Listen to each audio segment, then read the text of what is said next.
UK for Solidarity Day for We the Free, our 5th anniversary. And if you look behind me, there's a big, massive screen. Guys, say hello when you come in. Let's hit the like button when you come in. We're going to try to do some conversations. And of course, my screen isn't working right now. Why aren't you working? Oh, no. Let me know if you guys are coming in or not. Let's see the like button hit. There's something going on. What the heck's going on? So yes, once again, so many activists out here today. It's incredible. People like Jem Lettuce, hey, Virtue Postmortem. People like David Rams, people like Cliff Grant, and so many others, guys. So I'm at Birmingham in the UK, and we're doing a 3-minute movie challenge on a massive screen. And we're having these conversations with people. I can't even hit my screen to do all chat. That's crazy. Hey, Angela, how you doing? Guys, thanks so much for coming in. Hit that like button. Let's see the heart button hit. Let me know where you guys are doing today, if there's any streams going on. Yeah, I'm in the UK again. They brought me over. No, I just decided to come over and join in for this epic day. It's been really great so far. So many conversations. It's been crazy. I could barely see my screen because of the heat and the light. But yeah, I'm enjoying my time here. And we've, like I said, talked to so many people. There's so many interviews going on earlier. And so what we do is we stop people, let them know that there's a challenge going on, and then we draw people in and they watch this 3-minute movie challenge. So what's going on, guys? Thanks for the likes. I can't even tap my screen or even write anything. I don't know what's going on, but you guys know technology, so much fun. It won't even let me go to select all chat. Oh well.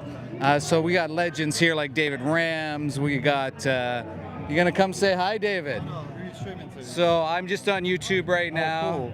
Cool. So we got a few people just popping in. That's nice. Just started the stream. So David, what brings you out here today?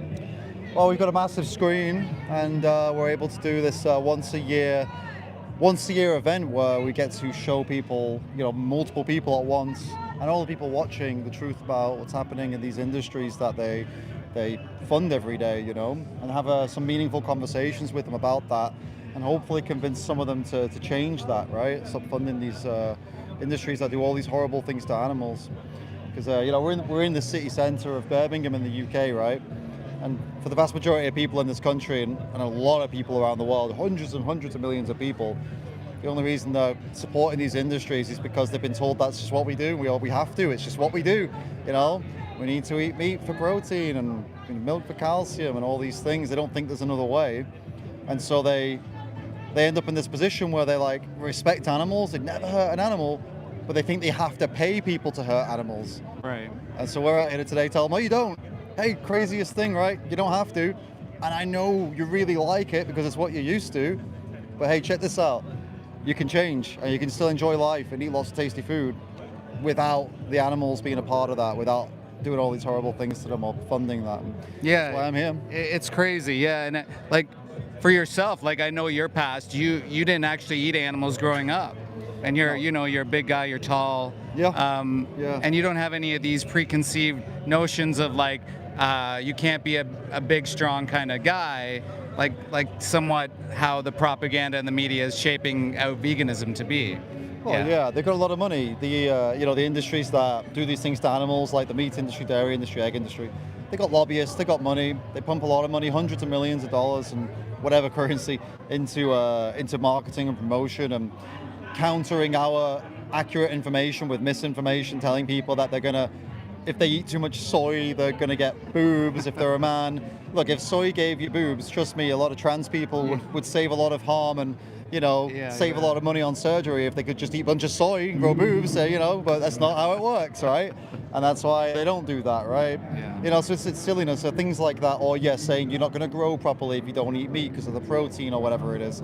There are guys that are both taller and bigger than me who have got there without consuming animals, right? It's entirely possible. Is it a little bit less convenient? Of course it is, because in a world that's designed to literally give you animal products at low cost wherever you go, it's going to be a little more inconvenient to get the same nutrition, in a different way. I won't lie to you, but it's the inconvenience is certainly not a good enough reason to, you know, put an animal in a factory farm and slit their throat, or any farm for that matter, and slit their throat. You know, a little inconvenience is not, it's not the end of the world. Absolutely. You know? So I noticed that you had a conversation over there for a while. Oh, yeah. How did that go? It was with some farmers. They were all like young farmers, generations down. You know, they were farming cows for dairy and beef, and one of them also had worked on a pig farm. It was all right, you know. With people like that, you're never going to get a lot of a, you know, massive world-changing sort of conversation. But they agreed. We all agreed on one thing. We were all against the factory farming. However, I did make it clear to them that the only reason factory farming exists is because of how commercially viable it is. Right. And they were saying, yeah, but we can get the government to pay farms like ours. And I was saying to them, the only reason the government pays farms like the other ones is because they're the only ones that are financially viable to get low cost, high supply of animal products onto the shelves. If they did it your way, I said to them, there's only one way of that happening. People who consume animal products would have to reduce by about 70 to 75%. Then we could all do it your way. Yeah. And they were all like, we agree. It's like, great. So are you going to tell people to reduce to 75%? Yeah. Complicated, right? Yeah. So, you know, we had some agreement, and I didn't go too hard on them, because at the end of the day, it's, you know, just try to nudge them over a little bit. Like, think about these things, you know, it's not as clear cut. Yeah. And, Bridging the gap, I say, yeah, of course. And like you mentioned, it is a bit difficult in those situations. I know a lot of this is about how farmers will transition and what their change will be, and if they're going to jump on board, whether they agree with the exploiting animals or not. I guess that's a different story. They asked me what I would want. They said, what's the world you would want? What do you want to happen right now? And I told them, like, I don't believe we should be using animals as resources for the reasons you said, because they were saying we love our animals, they feel pain, they're conscious. I said, great, I agree, we shouldn't do this to them. And I said, in a utopian world, the government would pay you to keep those animals alive and cared for until they reach the end of their days, while also providing you with an alternate way to earn money, doing some sort of crop farming, some sort of other form of agriculture. That's the ideal scenario. And they were kind of like receptive to that. They were like, this sounds pretty good, actually, you know, because it does sound good. These are farmers, these are young farmers who connect with these animals, and they hate the day they have to send. They told me, they were like, we hate sending them to the slaughterhouse, but we have to do it. And I was, what about a world where you don't have to do it? What about a world where you just have animals around because you like them, and you just, that's it, you just love and live with them? Yeah. Isn't that a preferable situation? And they were like, yeah. And it's like, you could have it, man. You could have Help it. us work for that world, and you no longer have to do this to them. Yeah, just open your eyes and open it a little bit, right? Like you're bridging a gap there, and you're not yelling at them. You're just showing that there's an option, there's an alternative, and that's really great, and it's commendable. And I appreciate all the work you do, David. You too, man. I love all your videos, and I like all the work you're doing behind the scenes as well. I know you're working hard, so. Oh, we see you're working hard too, man. You're Thanks, everywhere. brother. Yeah. You're everywhere all at once. Yeah, trying to be. You're trying to be. cloned. Yeah, trying to all be. over the world. Yeah, well, I got to see you sometimes, so that's how I get around, right? But I appreciate it. Yeah, thank you very much. Yeah, and guys, subscribe.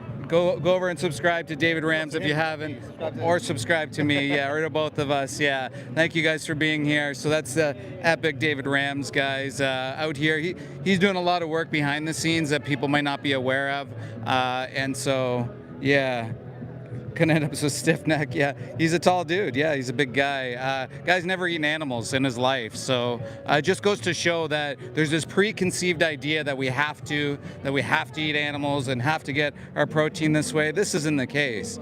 So that was David Rams, guys, incredible activist, always busting it, always looking for nuance, always trying to evolve, and I think it's very important that we all do that. Guys, don't forget to hit like, hit subscribe. Let's see the green hearts in the chat, guys. Let me know if you guys are attending a 3-minute movie challenge today, or if you guys are going to be doing the Solidarity Day weekend, or if you're going to be out in the streets active. Yes, the Soy Boy Club here.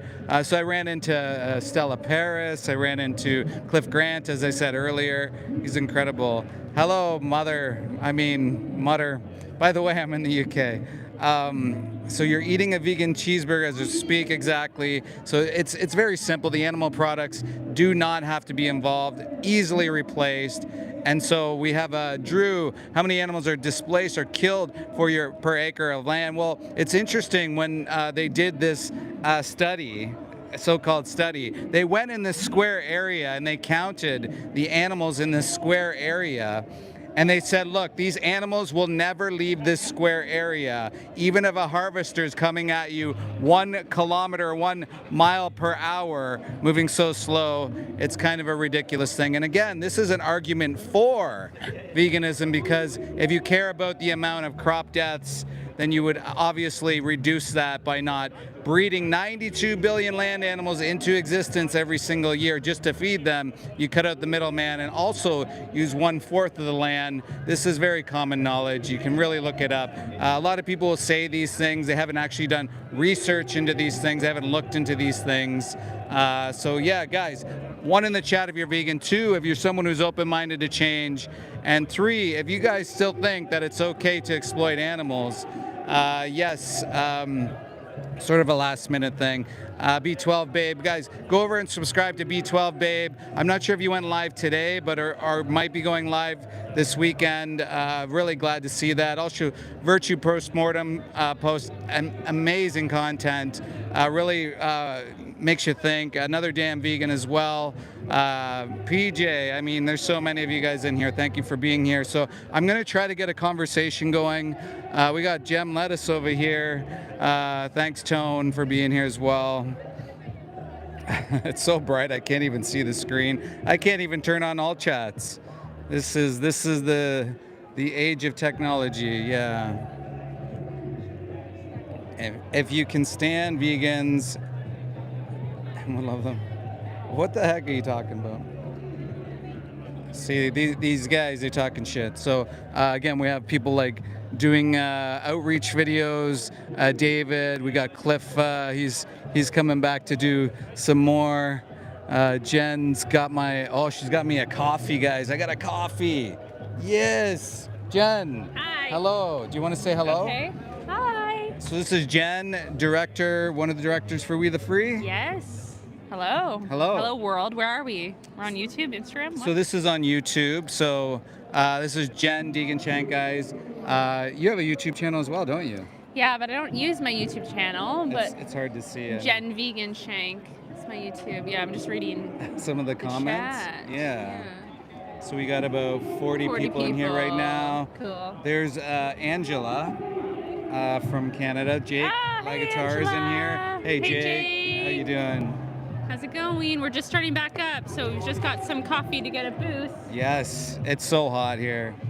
It is hot. But it's been a terrific event. So many people just stop in. They're doing this. And Jen, we've been here since the beginning, really. Yeah. So what are some of the exciting things that are coming up, aka VCO, for We the Free? For We the Free, well, this is our biggest event of the year, so I'm super excited for the rest of this event. I'm so happy to be here. There's such a sense of belonging and community that's forming here among the activists, as well as we're having these inspiring conversations. And then this is happening all over the world, so I'm so excited to see how the other events turn out and to connect with people that are doing this. So this is a really big thing for us. And then obviously, yeah, we're doing vegan campout. So if you're gonna be there, come see us at the stall. It's gonna be the biggest setup we've ever had. We have this like huge stretch tent, we have beanbag chairs, and it's gonna be like a dance space at night. So fundraising is a really big thing for us because you may or may not know, there's not a lot of vegan animal advocacy funders in this movement. Unfortunately, it's a very underfunded movement, and especially when it comes to vegan outreach specifically. And social movements have always been built by the people involved in them. Just giving a little bit, giving what they can. So we're encouraging people to, become monthly donors with us, like price of Netflix for a month, but you're helping animals and it's going towards We the Free. So we're not selling any merch, we're giving away merch boxes to our monthly donors. So hopefully you can come and join in. So I would say also what we do as members as well is there's so much buy-in to the team, how much we love it, that most of the organizers are actually donating themselves. So obviously I put a portion of what I can towards, as well as other people. So animal abusers suck. Animal abusers do suck. They do suck, exactly. Yeah, so guys, consider becoming a monthly donor. If you go to activism.wtf, I believe I have a link as well in my description. So it helps. We times it by 6, I think it is. Yes, it's so two generous donors are matching all of our monthly donations, so it's 6 times. So if you donate $10, We the Free actually get $60 a month. So it really, really helps us in being sustainable and keep doing amazing events like this. So yes, please do become a monthly donor. And for all you trolls out there, I know none of you agree with this. I know none of you actually think that this is... You can't think it's okay. This isn't okay. We all know that animals don't want to die. They don't want to be killed. They value their lives just like we do. We are the same to them in all ways that matter. And the moment that you actually align with your values and come to terms with how you do really feel and stop putting on this facade, you can actually start living a life that you feel good about and be vegan. That's the solution. Be vegan. Yeah, exactly. Just be honest with yourself. At the end of the day, if you saw a dog being kicked in the street, you probably try to stop it. This is a simple same solution as you just stop kicking the dog or kicking the cow, the pig, the chicken into a slaughterhouse. Yeah. Yeah. Well, thank you, Jen. Yeah, thanks, Dave. Thank you so much. Appreciate it. That's Jen Deegan-Shank. Go over to her YouTube channel. She might be getting back online as well to do street advocacy. Guys, hit 1 in the chat if you're vegan. 2, if you're someone who's open-minded to change. 3, if you're someone who thinks that we should be doing this, to innocent animals. I'm going to guess most of you don't, but the 3's in the chat. Watch the 3-minute movie challenge. I encourage you to go to a slaughterhouse. Go to actually a sanctuary. Go visit these animals. See the individuals for who they are. Can you eat meat responsibly? No, Matt. There's no such thing as exploiting another for their body or their skin. No, this is just a euphemism. It's like, can you exploit somebody in an ethical way? No, you can't. Yeah, there's no such thing. And like, let's pretend it's a fairy tale farm. We're not asking for better conditions. We're asking for the abolition of animal slavery, them being tortured, them being confined, abused, and most importantly, exploited. So we use the term exploitation because that covers everything. It covers the entire plethora of things that we would do. So no zoos, no leather, no cosmetics. This is the thing we can evolve and we can move away, and we have alternatives for all of this. And I would argue, even if it was less healthy, that we should still be doing it. But we found out, we have the research and the data to support us to say, no, that's not the case, that we can be actually healthier if you choose to be. I mean, if you're going to eat potato chips every day, or what do they call them, crisps here in the UK, then of course you're not going to be living your healthy life. But eating whole foods, plant-based, certainly I've seen health results.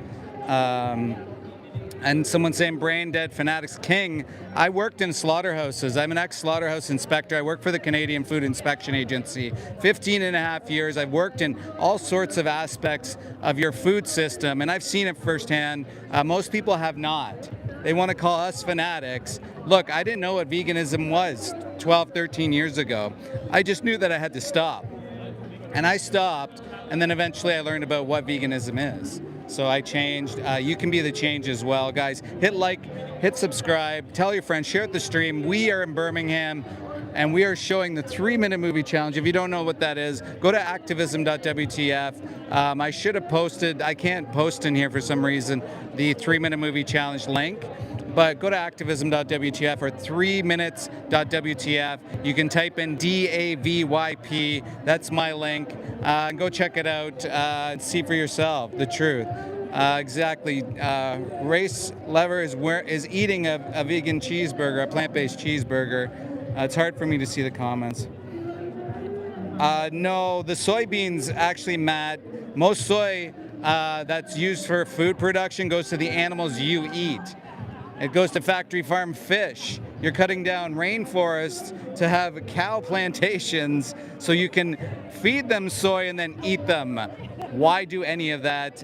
We actually would only need 1/4 the land we currently have, and we can move to a plant-based food system. Let's see if I can get a conversation going. We see David's got one.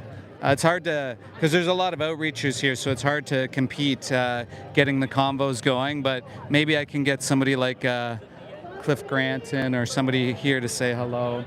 Looks like, yeah, David's in a conversation, Jem's in a conversation. These guys are incredible activists. busting it out. Guys, go subscribe over to Gem Lettuce as well. I know she's trying to become a full-time content creator and get out in the streets more often. She'd like to. So I'm just trying to follow the line where the shade is. Your situation isn't all situations. Where did I say that? 90%. Whoa. 90% of your stats are lies. I haven't ate meat in 6 months, but I hunt to give my dogs meat. Like, bro, you don't have to do that. We have plant-based options for dogs. And you hunt, King, because you enjoy killing. There's no doubt about it. You don't hunt for fun. You don't hunt to sustain your dog. That's a ridiculous claim. You're hunting because you get your thrill. You enjoy it. That's why hunting happens. People enjoy killing because most 99.999% of people have alternate options, and you're doing it so you can hang a head on the wall and say, "Oh, I'm doing it for my dog." There's this video called "What Killing Animals Does to Your Brain." Go check it out. It's on YouTube. It talks about the psychology of moving from empathy to apathy and potentially psychopathy. People will justify almost anything because everybody wants to be the hero in their book. But again, hunting isn't necessary, and I would argue it's one of the most sadistic things someone can do. You're going out and taking a life needlessly. Again, we have to talk about need, and none of this is necessary. Exploiting others is not necessary. We've moved from a lot of different forms of injustices. Of course, they're still happening, but we have moved away, and we've moved away in a good degree away from a lot of things.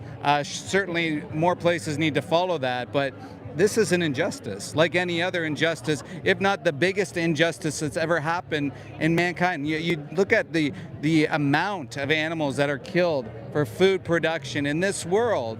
It's astronomical. More animals are killed in a month than humans that have ever existed. You think about that for 1 second, and again, we have to talk about need, and it's not necessary.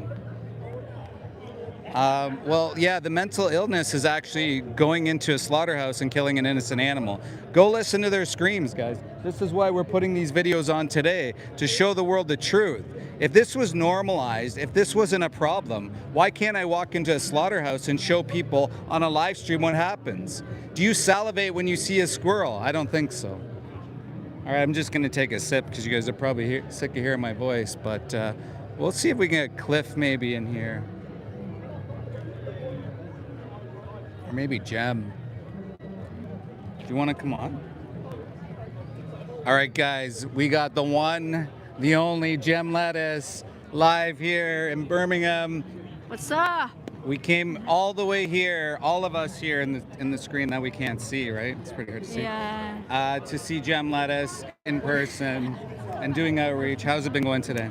Yeah, it's been pretty good. I think having the big screen really impactful. So yeah, lots of people have been watching it, feeling impacted by what they've seen. So hopefully we can change some people's minds today, and for the better for the animals. Yeah, I noticed that you had a few conversations. Did any one of them stick out to you?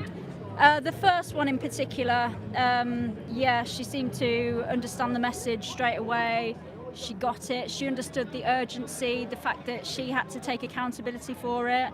And she said she was going to go vegan. So amazing. It's such a great thing when you know that someone's going to be like not participating in this and potentially saving hundreds and thousands of lives over a lifetime, maybe even becoming an activist. Yeah, absolutely. It's so important.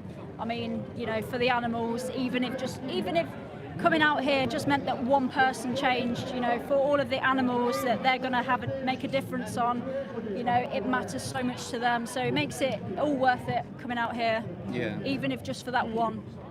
I gotta ask, so what gave you the courage to start filming?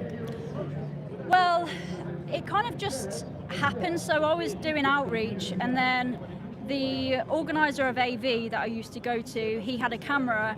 And I've always been like a yes person, like I don't like to turn down opportunities and stuff, especially when they're presented to me. So he said, do you want to be filmed? And I kind of felt, I didn't want to say no really, because it's like, well, you know, you've got the equipment, of course, yeah, if it's going to help, it might help me reflect on my activism, it might help other people within AV improve theirs. So I had to say yes, of course, if it's going to help the animals, I'll do whatever, because, you know, they need us to do as much as we can. So I said yes, and then I uploaded a video onto YouTube.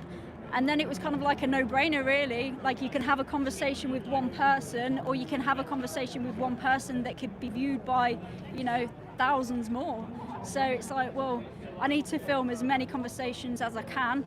And then that was it then. It was just became a thing. Okay, I need to get the equipment.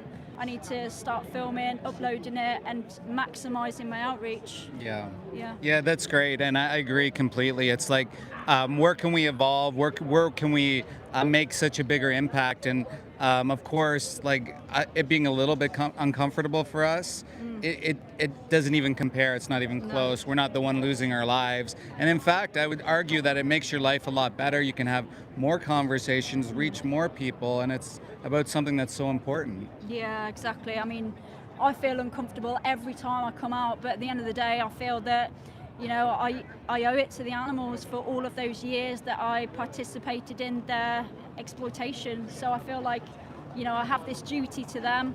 And when I do come out as well, you know, sorry, skateboarder, it really does make a difference. You know, you come here feeling nervous, but then you leave with a sense of achievement, like, okay, I've actually managed to do something good. I've managed to make a difference to animals' lives by having these conversations and convincing people to change. So yeah, it does give you that sense of achievement after. So I'd say, you know, the nerves are there, you've just got to get out and do it, and you'll be a better person for it.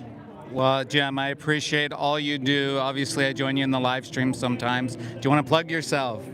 Yeah, so I go by Jem Lettuce on YouTube, Instagram, and TikTok.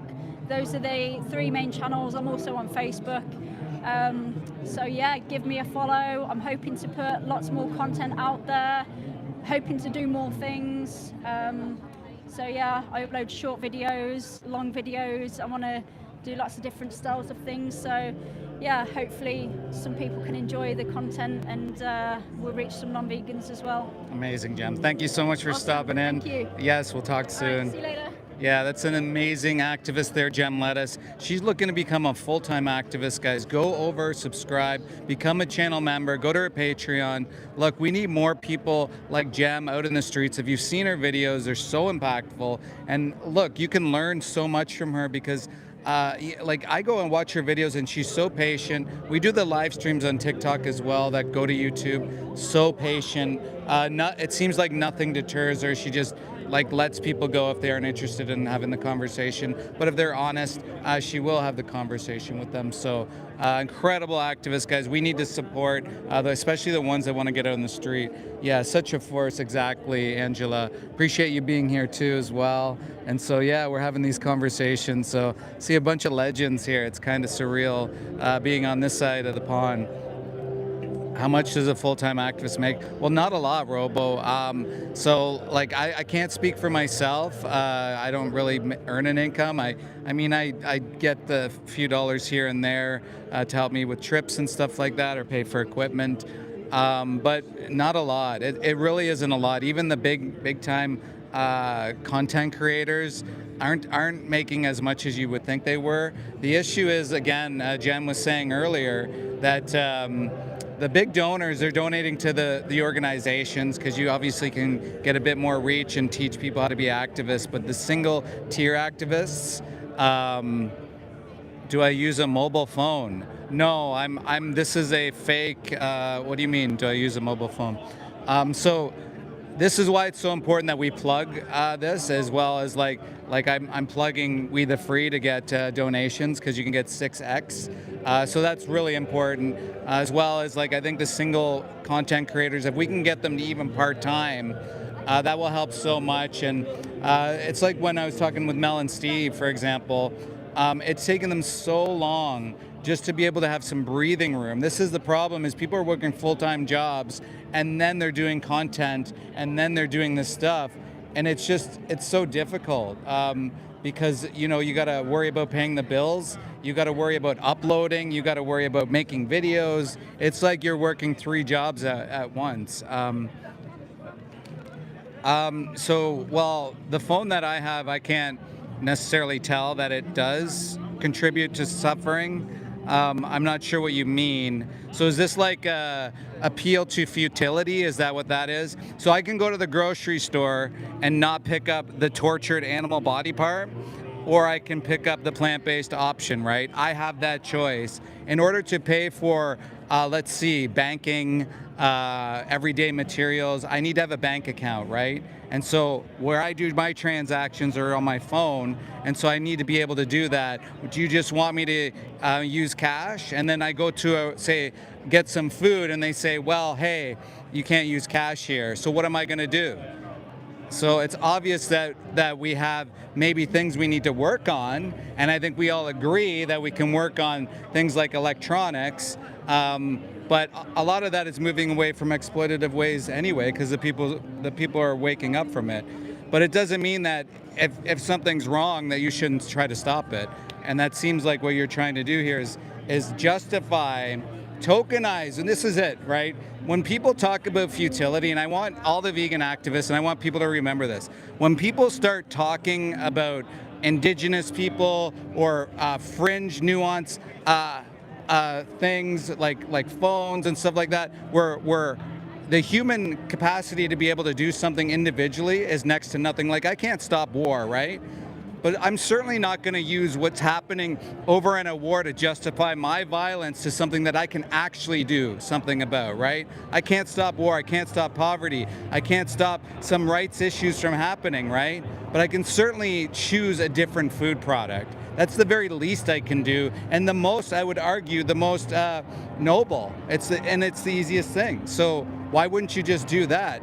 Why don't you do that and then come on and then maybe start your own stream fighting about what's happening with phones or war or something like that. And also, when people want to talk about human rights, talk about the slaughterhouse workers. Talk about people that are marginalized in those communities that you're using humans. Like, this is the thing, when they talk about phones, well, why not talk about the slaughterhouse workers that you're using and exploiting for you to suffer PTSD, turn to drugs, alcohol addiction, have increased violent crime rates surrounding slaughterhouses? Why do you not care about those humans, but you care about other humans? It's ridiculous. So it's basically you're tokenizing people working in these places to justify what you're doing, when you can very easily live vegan, guys.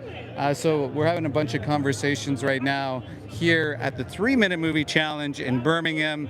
Guys, 1, in the chat if you're vegan, 2, if you're someone who's open-minded to change, 3, if you think that we should still exploit animals in 2026 for unnecessary products and unnecessary reasons. Yeah, exactly, Marissa. Thank you for being here, by the way. Teaspoon, hello. Let's see some green hearts, guys. Let's keep smashing that heart button. Apparently that does something as well. I'm a pathetic hypocrite. How so? So tell me exactly. So I should not have a phone. So how do I pay my rent then? How do I pay my rent? My landlord's not going to accept cash. So what do I do? Should I just live in the streets? Is that what I'm supposed to do? So this guy says I should live in the streets because I shouldn't have a phone, because he wants to eat a tortured animal that went into a gas chamber for no reason at 6 months old. Right, yeah.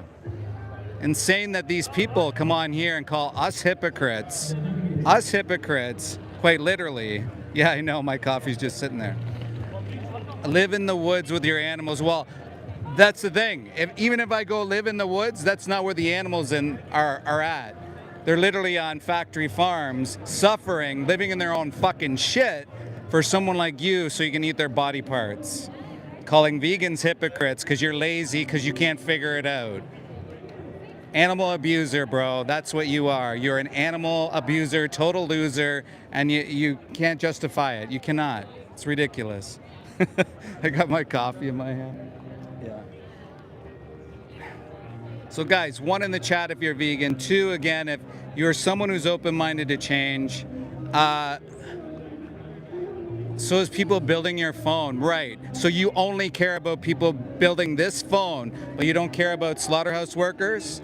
You don't care that they're marginalized immigrants, refugees, migrants, even children? So this guy hates children, hates migrants, refugees, immigrants, right? Because you don't talk about them, right? But you certainly talk about a phone that, hey, how am I going to pay rent? This guy wants me to live in the woods with my animals, yet none of those animals are living in the woods. They're all living on farms in their feces and whatnot. So guys, don't be like that guy. Be someone who's open-minded to change. Be someone who's a 2, but also become a 1. 1, live vegan, guys. It's so simple. 12 years vegan. I'm an ex-slaughterhouse inspector. I worked for the Canadian Food Inspection Agency 15 and a half years, and I realized 12 years ago that I can just stop exploiting animals, and I did that. And then I learned what veganism was. I didn't even know what it was. I wish somebody would have come up to me and said, hey, there's a choice here. You don't have to be a part of this disgusting industry. You don't have to be a part of this awful, awful, disgusting industry that exploits sentient beings, cuts their tails off, rips their teeth out, rips their testicles off, smashes their heads on the ground if they look a little sick, sending them to gas chambers. You know, pigs often, the only time they'll be outside is where they're sliding around in their feces, headed to the gas chamber for this guy here, something no name, whatever. And he's calling me a hypocrite for having a phone, when yet I can't live without a phone, and I'm not exploiting anyone directly that he can prove. And oftentimes these phones actually aren't dealing with exploitation, so prove it, buddy. There's fucking trolls in here, guys. See some green hearts, guys. I'm gonna have a sip of me coffee. You just started a car wash business. What?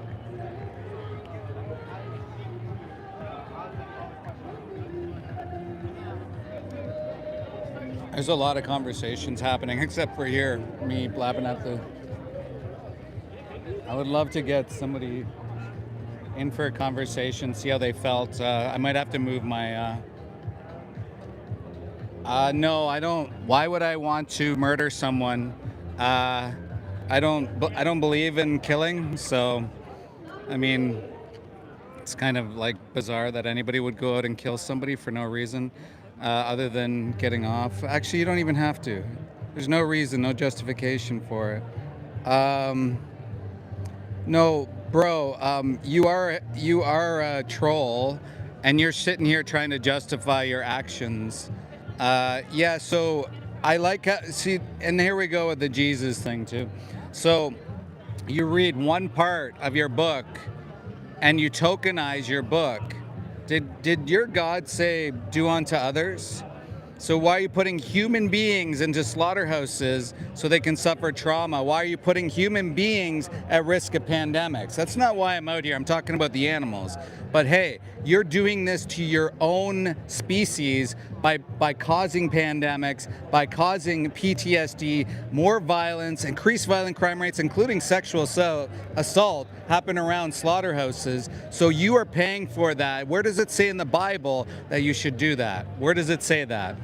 Show me the verse that says we should exploit immigrants, refugees, marginalized people working in slaughterhouses. Tell me where it says that in the Bible. Oh, right. And where does it say to genetically engineer or alter the animals that you consume, God's creations, for gluttony, right? What about the Garden of Eden? And of course, you didn't read the entire Bible, and you're tokenizing it, so that's blasphemy as well. So, very simple things. You know, how about you accept responsibility for your actions? That would be a noble thing to do. Oh, same thing's happening. Well, I don't buy clothing from China, so there you go. Now what? Now what's the next excuse? See, these people tend to go on a Rolodex of excuses. They'll say plants have feelings. They'll say Jesus, though. They'll say war, though. They'll say human rights, though. But it's very easy to counter those. It's just annoying that people have to do this. No, my phone isn't from China. It's from the store that I got secondhand. So now what? So I can't get a secondhand phone? Amazing. You must be vaccinated. Well, this isn't a vaccinated stream. I'm sure I was vaccinated as a child. Most people were. So you must be vaccinated. These fucking people, man. One in the chat if you're vegan. Two if you're someone who's open-minded to change. Yeah. How you doing? Hi guys, 3-minute movie challenge. You get a prize at the end. Amazing. I am sweating. I gotta get some more juice on this phone. It's crazy how much battery I've lost already. Fuck. Yeah, what about mercy? What about grace? What about kindness? What about do unto others? Yeah. Total loser, animal abusers. I mean, can you imagine being that guy who thinks it's okay to put sentient beings into gas chambers?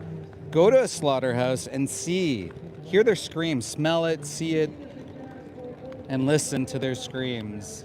How disgusting it is that we live in a society that somehow permits the violence towards innocent animals. The exploitation of them. And only deranged people would say that, Nicholas. That's you. You should in fact wear a shirt that says, I hate animals, kick dogs. Right, Nicholas? Deranged. And that's what you have, people. And this is why we do the live streams, and this is why we do the 1, 2, 3, because we can see, you can just see, right? So there's a lot of people that aren't going to comment. And I know sometimes it's annoying for us to come in the chat and see all the trolls. But guess what? Most people watching the streams aren't going to be commenting at all. They're going to just be observing. And so what happens is they observe these trolls and they see how absurd they are. Do they want to be that person? Do they want to side with that person? The person that says it's okay to exploit animals and abuse them? And seeing their comments? It's crazy. There, we have some juice now. Now I'm less mobile. I don't care where you get animal products from, dude. Leave them alone. You don't have to. It's 2026. Ridiculous. So guys, once again, the 3-minute movie challenge, if you look at the screen behind me, it's showing what happens in the animal agriculture industry. Hey, how you doing? You want to have a conversation? About what? So about animal rights.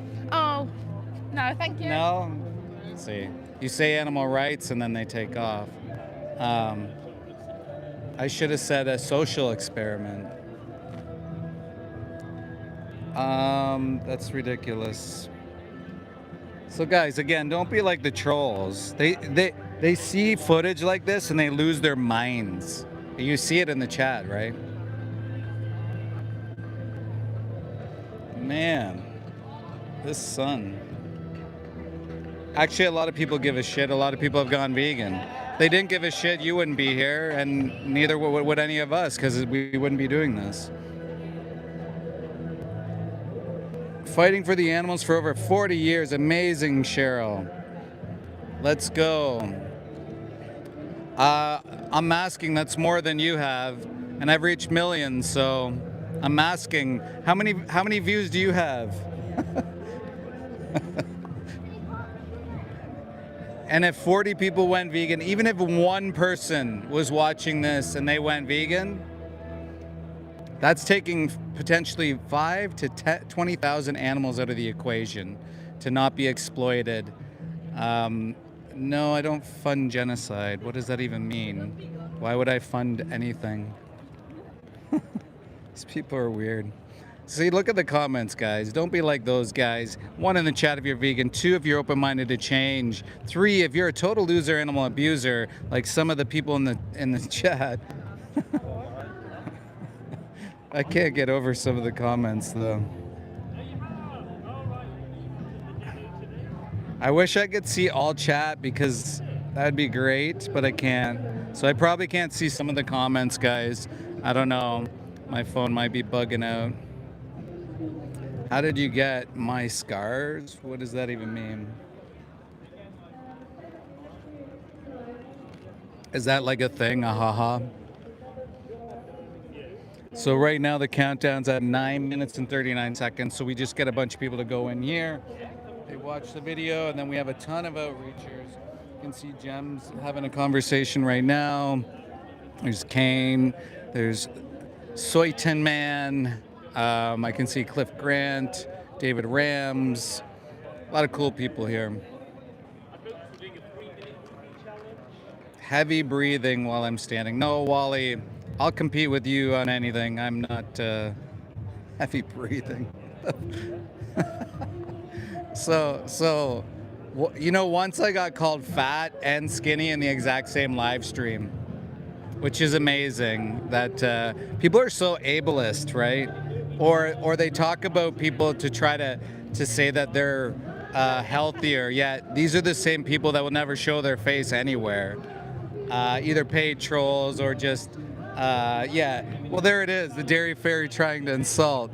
I mean, yeah. You want to try the 3-minute movie challenge? No. I wish I had my sign. I should have brought my damn sign.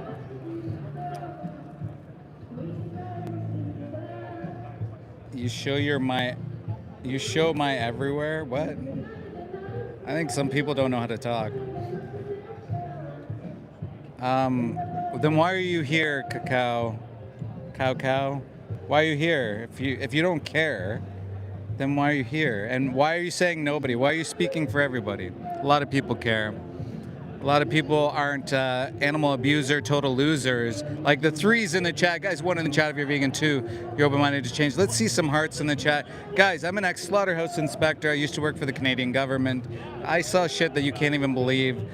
People are monsters to animals. There is a lot of people that might think they're doing the right thing in the industry, but I was speaking to some people earlier. I was even speaking to a guy who used to work on kill floor and in processing or whatever, and he said it was the most disgusting thing he ever did. He's actually here at the event now, and he's fighting for the animals. So you're going to see a lot of people that have worked in the industry, that have changed. Hey, Martin, how you doing? Navia, thank you guys for being here. Nobody abuses animals. No, that never happens, right? We're just making that up. Vegans are frauds. Apparently, we're the frauds. We're the ones making up the euphemisms like humane, ethical, what is it, free range, free run, what is it, oh my God, regenerative, like all this fucking shit. Just as a smoke show. Pork, bacon, steak, like shut up. You guys even believe your own lies, which is wild to me. Like, you guys can't even see through that. Like, why don't you call it a carcass? Why don't you call it animal flesh? You worked at Maple Leaf for 10 years, and you still eat it. So wait. Yeah, a lot of people have worked in it and still eat, but my question is, tell us about the first animal you killed. Tell us about that experience. I want to know.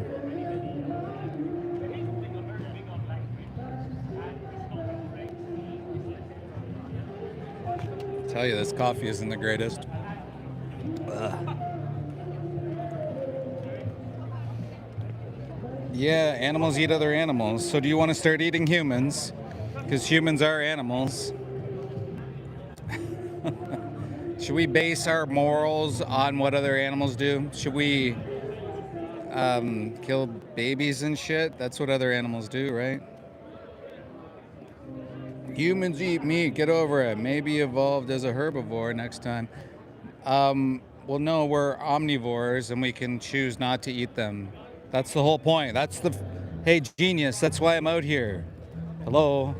It's not necessary. We're just talking about necessity here, buddy. Is it necessary? No, it's not.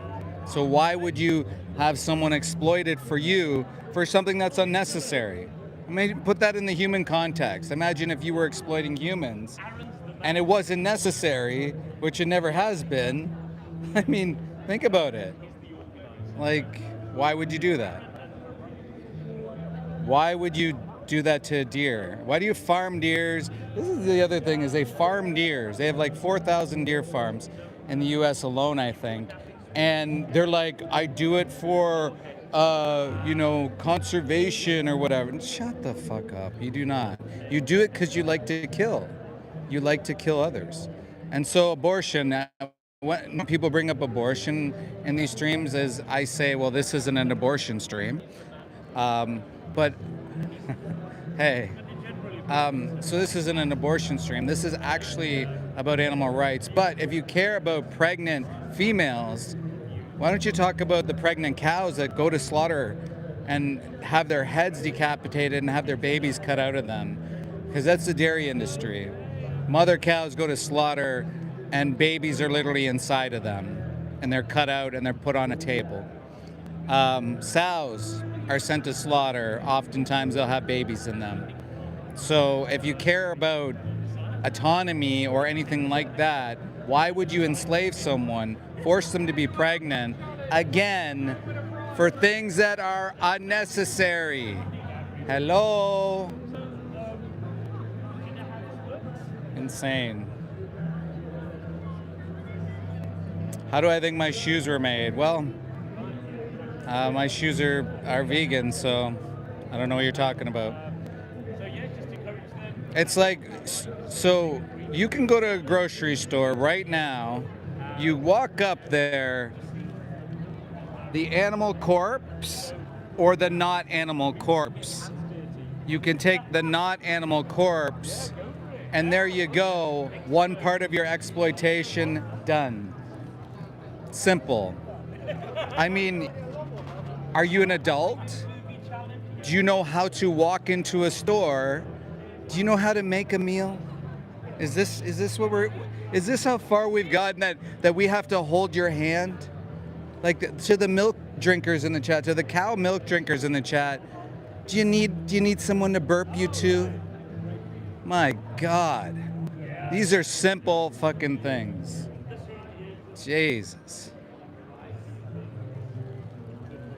Sure, buddy.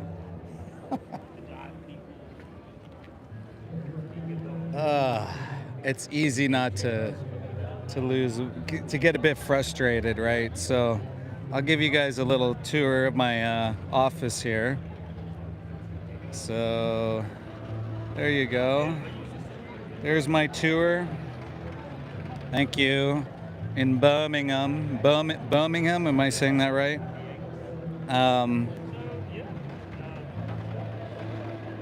Guy's gonna need to eat a couple pounds of tofu. I haven't eaten. I had Beyond, what was it?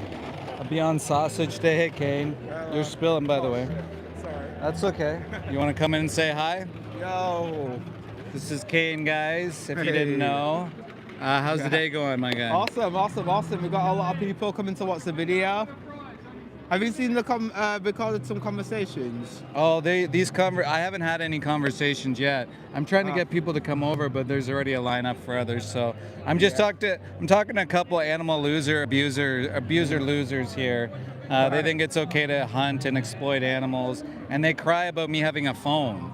They say that I should live in the wild with the animals, but we know that there's no animals that they eat that are in the wild. Like, it just doesn't make sense. Yeah. Anyways, so how's it going? Awesome. Maybe you should go further over there so you can record some conversations. Yeah, just I got my battery and I'm fine where I am. It's fine. If you see anybody though, send them my way, yeah? All right, cool. All right. Well, that's Kane CDA. Oh, there's a coffee there. Just watch. Kane defends animals, guys. Are you doing content these days? Mainly on lives. You're on live? Yeah, well, not right now because... you do the ProjectLiveStream. Yeah. That's right, yeah. Mm-hmm. So go check out Kane Defends Animals, guys, and say hello. Yeah, there's nerds like us is in there. Bring it in, guys. Bring it in. Yeah, say hello. So, oh my God, look at all the struggling vegans. Oh no, what do we ever do? Yeah. It's like, this is what one guy was saying, like, this guy's gonna have to go home and eat so much soy to replenish his whatever. I had one thing to eat today, guy. but I challenge you, my guy, come here and we'll have a race. How about that? You and I run down the street and we'll have a race, yeah. 20 vegans against one polar bear and see what happens. We'll probably get devoured by the polar bear, to be Well, fair. this is a very good what's point. your point? Do you guys want to? This is a very good point because a lot of people say, oh, you know, humans are top of the food chain. And I think the polar bear thing actually underscores why that's not the case. Go and swim with like a shark, or go and walk around some bears, or I don't know, step on a certain, you know, like pufferfish, stonefish, or blue ringed octopi. You will die. You'll get your face ripped off. You'll get eaten. Like, if you judge us based on land in cities, maybe. But there's a reason why in like rural communities they carry guns. It's because, you know, we're such top of the food chain that we need big guns to like kill bears and things. If we're so at the top of the food chain, why are we not just using these? Like, why are we not punching bears or like kicking sharks in the water or something? Why do we need weapons? Like, we're not that great, really, are we? No, we're not great. We're not even in the and we're not even in the food chain. This is the thing. Like, we've removed ourselves from the food chain because we've created dominion over the animals, because we've created a situation where we feel we have the right to treat animals in this way, to put ourselves at the top of the food chain as though we have the right to do that to them. It's unacceptable. We don't need to be doing it. We don't need to survive like that anymore. We found ways to survive and thrive without having to use animals. So the point isn't, the food chain's irrelevant. We're not a part of it. We don't need to be a part of it. We can just get our food from the ground, from the regenerative life source that the earth provides us, and just leave animals out of the question. It's irrelevant. I just noticed that someone said in response to that intelligence is our weapon. I don't really think it is, because animal agriculture is one of the leading causes of climate breakdown, like in the top 5 causes of this planet going to crap. If we were that intelligent, we wouldn't be destroying the planet. We wouldn't literally be in a crisis point at the moment where a lot of life, like millions if not more human lives, are at risk because of the way we treat the planet, and we are shooting ourselves in the foot. Because animal agriculture, and this is slightly outside of ethics, but we're not very intelligent when most crops are fed to animals. So we have enough food to end world hunger and a lot of human suffering, but we choose to feed it with an energy inefficient food system to animals. Most soy, for example, is fed to animals. So most rainforests are like, you know, forest damage, Amazon rainforest, that's all for meat eaters.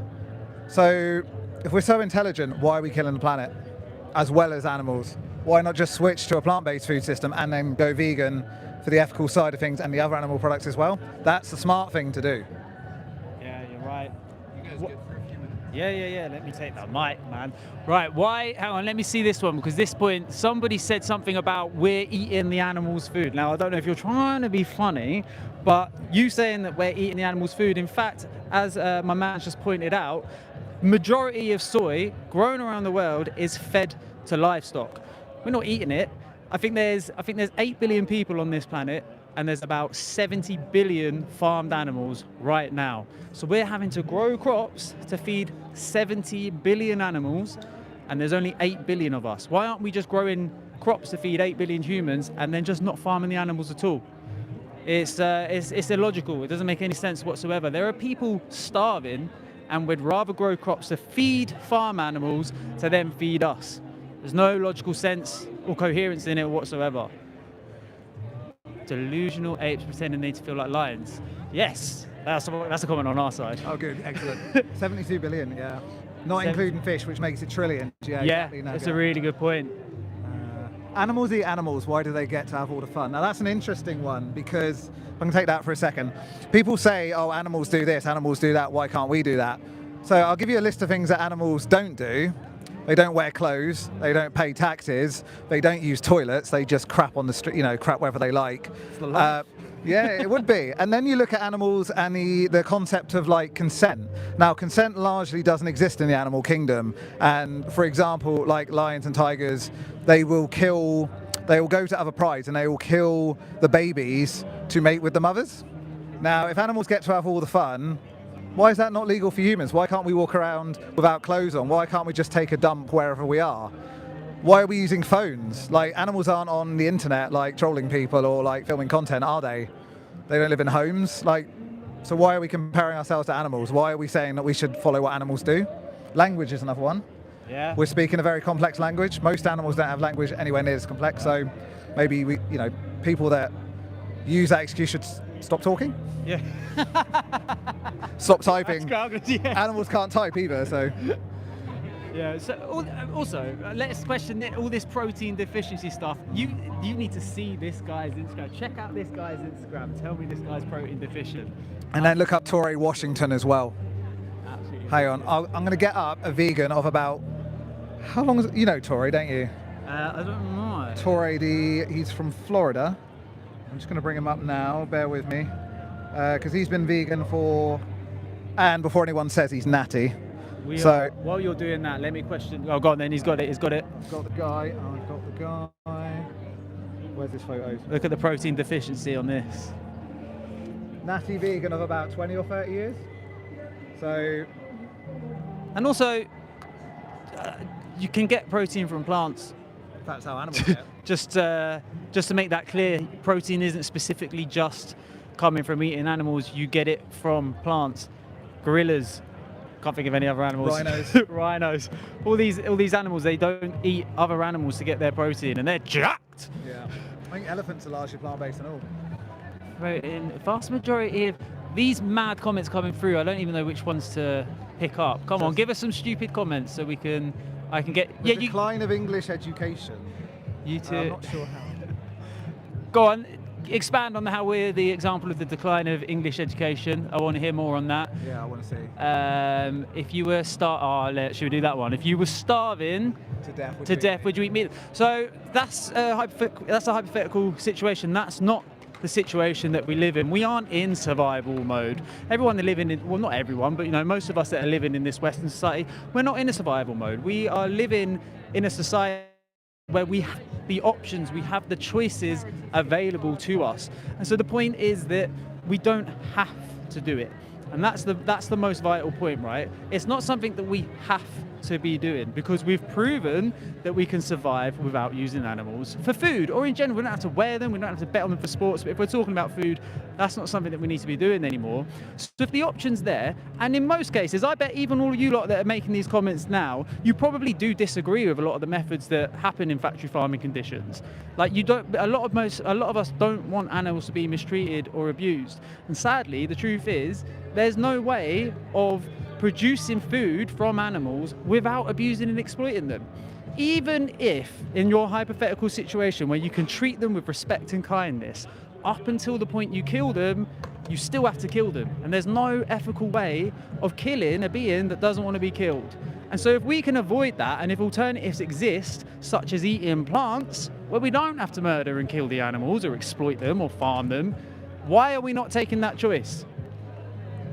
I just want to add to a slight off topic. Someone mentioned about plastic, and just want to point out that you can get bioplastics now. So I have boots that are vegan leather, and that's actually made out of, oh God, cactus. It's cactus, yeah.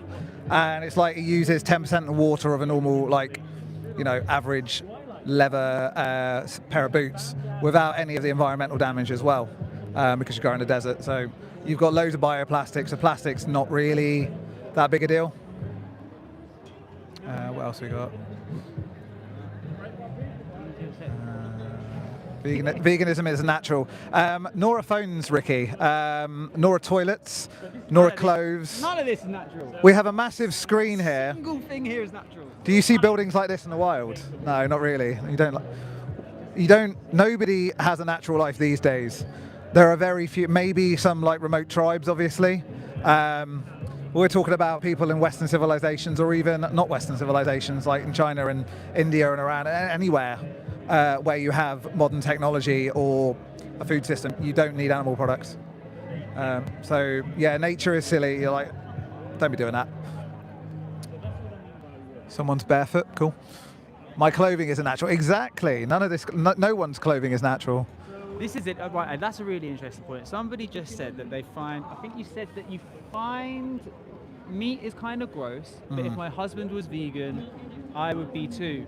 So why do you feel the need, is it Regina, why do you feel that your husband going vegan is the reason that you would have to go vegan, because your decision doesn't have to be based on anyone else other than your own principles and your own moralistic decisions. Like, nobody else should be making those decisions for you. If you think the meat is gross and you think that the way we treat animals is gross, then you have the decision to go, I'm not going to be a part of that anymore. You don't need anyone else to make that decision for you.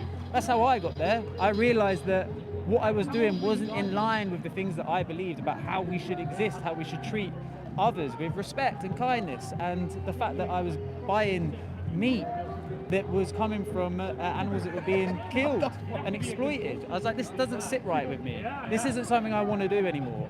And nobody else made that decision for me. I came to that conclusion myself, and then the more I looked into it, the more I educated myself, the more I realized how horrific it is. The scale of it is incomprehensible, and I just didn't want to be a part of it, so I just separated myself from it. And then thankfully met all these wonderful people who also feel the same way. So yeah, you don't have to wait for anybody else to do it other than yourself. I didn't know any. I knew one other vegan when I went vegan, who's now, I haven't seen him in a long time.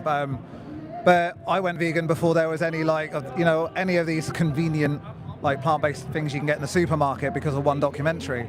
And I had friends that were like, ooh, it sounds a bit, and they gave all the usual excuses, but I'm not doing it for them at the end of the day, I'm doing it for animals. And I used to be a bit of a jokey meat eater. Like, one of the supermarkets near me about 15 years ago was selling reindeer meat, and I made jokes on social media at the time about, all the vegetarians are going to be triggered by, Rudolph being eaten and stuff. And I just thought it was funny. And then I watched the footage and I was like, no, it's actually, it's exploitation and abuse is disgusting. Why am I joking about that? So I changed. Like, basically I aligned what secretly I knew inside, like, morally was right. I stopped making jokes about it when I realised what I was contributing to. It's that easy. Just stop. You don't have to wait for anyone else. Yeah. A lot of chat going on about your boots. Cactus leather. All these different strands of conversations going on. Some guy's absolutely obsessed with your feet in here. I mean, I'm not wearing them at the moment. I'm just wearing trainers because we've had a heat wave in England and it's still too hot to. Let me just bring up I don't know if you want to respond. Yeah, let me try and respond to some of the more positive comments in here from the fellow vegans in here. Yes, you will be seeing us at VCO. We hope to see you there too. Do you know what? This is like a bit off topic. I didn't even know reindeers were a real animal for like 18 years. They sound like a Pokemon, don't they? It's like a unicorn. I didn't know they were real. I was in Sweden and I saw these animals with antlers. I thought it was fake. There's already people insisting plants have feelings. I'm not even going to do the plants have feelings one. That's mental. I heard meat eaters had feelings one. I'm not sure if how true that is. All right, hang on, give me a sec. There you go. You can read that. It's probably backwards, but those are cactus There's leather. his boots. Are you happy? There, he's not even answering the boots. He's just showing you his boots. These are the boots. Drop the boots. Why are you obsessed with the boots, brother? On screen for you, but it's a company called Bohemia. I need meat to survive. The Savage K Gamer. You're not the one true savage. You don't need meat to survive, mate. I haven't eaten meat in 8 years. What else have we got going on here? What's going on in factory farms is horrific. We care about the animals to speak up for them. This is it. Are we on Instagram? Yes, you can follow me on Instagram at Vegan Leeway, VGN Leeway. And your tag? Soy Tan Man. Soy Tan Man, that's better. I need a better tag. Soy Tan Man, so good. There you go. I'll pilfer myself up there now, quick. The boots he's not wearing. He's not wearing animal. Right, okay, so this is another aspect of veganism. So a common misconception about veganism is that it's purely about diet. So a lot of people, when they first say it's vegan, the first thing they're going to think about is diet. But the actual reason that people go vegan is because we disagree with the exploitation and use of animals in any format, because we believe that they have the right to a free and happy life without us getting involved with it. And whether that's exploiting them and farming them for food, whether that's farming them and tearing their skin off and turning it into clothing, whether that's going to the greyhound racing or the dog racing, going to the circus, any time that we're using an animal without their consent is a problem. And that's why we're here today. That's why we're here today, to raise awareness, and that's why we do what we do, because we need to start valuing animals as the sentient beings that deserve the respect that they deserve. And that doesn't mean, a lot of people will be saying, oh, well, are you comparing them to humans? No. No. You don't have to compare them to humans to treat them with the respect that they deserve. We treat our dogs with respect, right? We treat our cats with respect. Why can't we treat the pigs and the cows and the chickens and the sheep and the fish with the same level of respect? It doesn't have to be equal to humans. If that's the way you see it, it doesn't have to be like that. It just has to be better than the way that it currently is. Someone's bringing abortion up again. Irrelevant. You wouldn't go to an abortion clinic and preach veganism, would you? Like, no vegans I know do that anyway. But and also the millions of animals dying for our food is very much an overstatement. It was based on 2 faulty studies that use very small sample sizes and have been basically largely discredited. I'll leave you to work out which 2 they are, because it's the only 2 that are ever actually used. And if you hear a combine harvester coming towards you, one, there are plenty of farmers that do stupid videos of them lying underneath their combine harvesters, passes straight over them. And also animals know how to run or fly away. You ever seen a pigeon right at the last second fly away from your car? Same happens with voles, with mice, with shrews. It's very much like complete falsity based on very silly, dodgy science. So yeah, doesn't happen. And even if it were to happen, more crops are grown for animals to be fed than a human anyway. So for example, I'll give you a little bit of facts.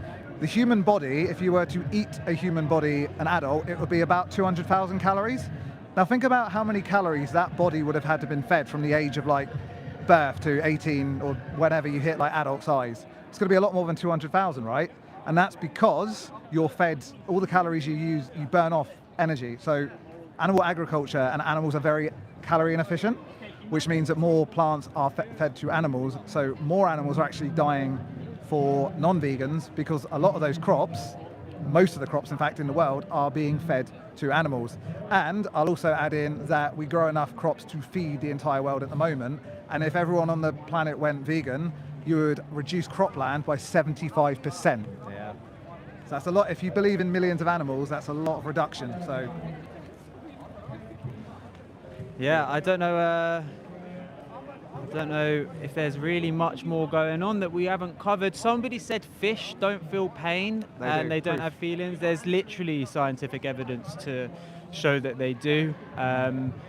I can't really, the study was something that they were put into a tank with fresh water on one side, I believe, and then on the other side there was water that irritated their skin, and they found that putting the fish into the tank with the water that irritated them, they would go and seek pain relief in the other tank. Oh no, I think that's it. They administered them with some level of pain or something, yes, and then they put pain relief.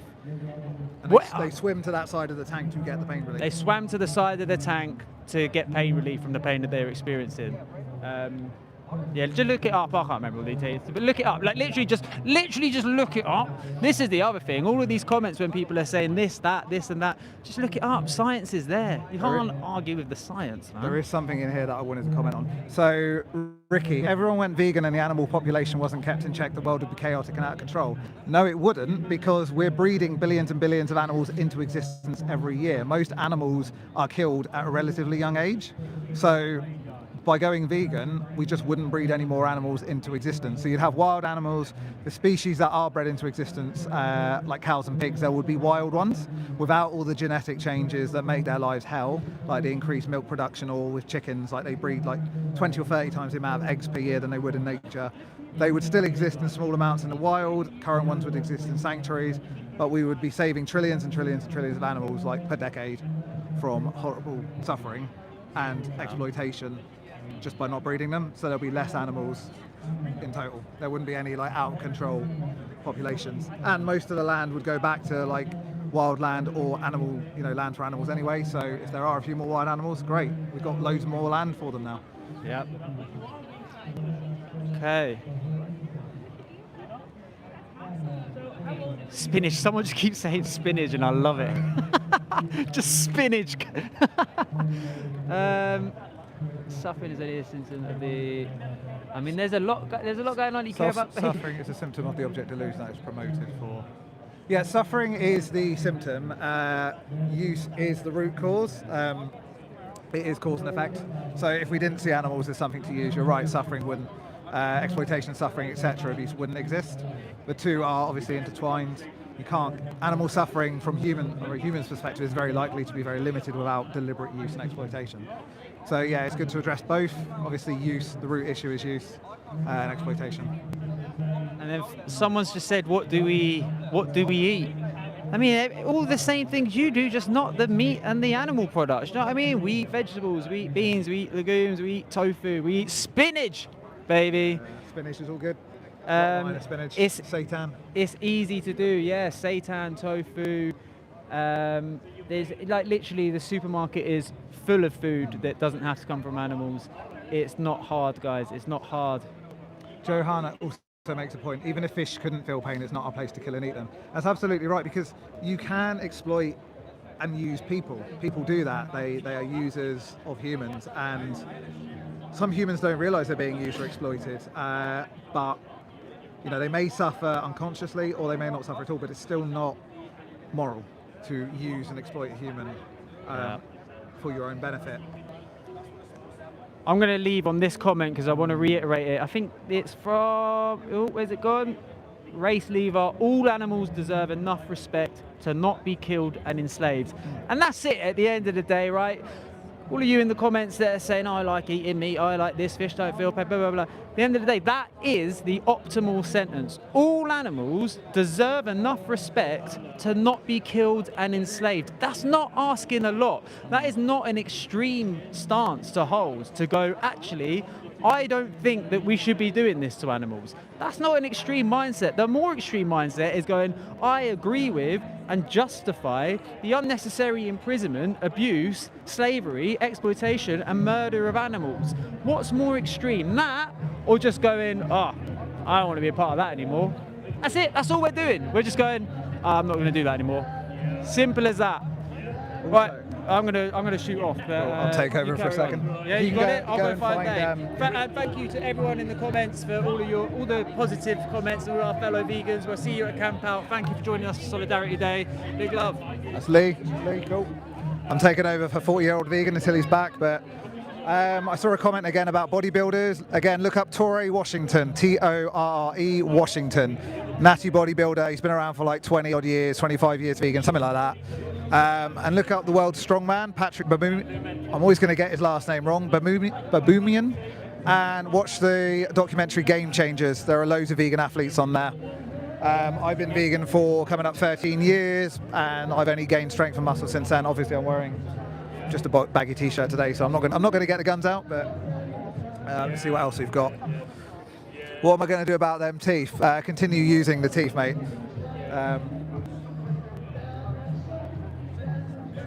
That's it, Patrick Baboumian, yes. Washington doesn't use protein powders to meet his needs. Yeah, he's natty as well, so. Someone saying Patrick's not vegan. I mean, last I heard he is. If he's not, I don't know. He's always been marketed as me. Hench Herbivore, yeah, Hench Herbivore's great. He's also England-based too. But yeah, just Google it. Just go on to Google and put on like vegan bodybuilders, vegan weightlifters. You'll find plenty.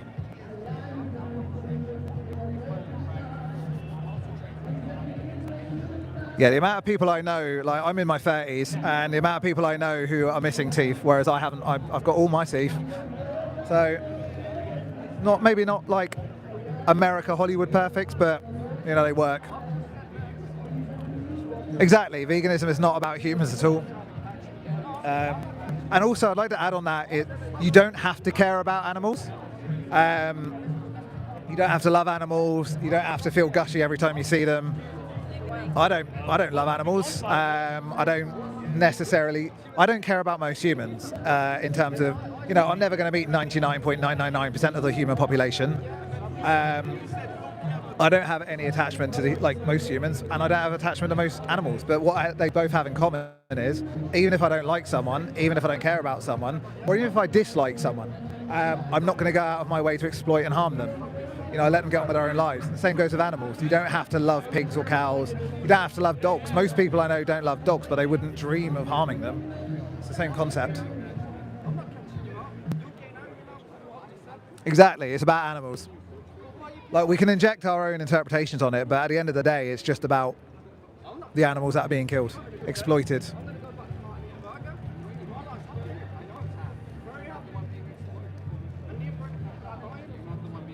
Yeah, I don't, just FYI, if you're new in the chat, I don't get drawn into the abortion debate.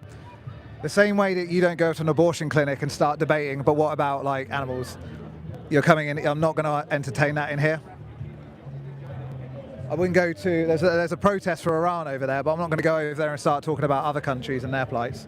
Wouldn't go over there and start talking about Ukraine, so same concept.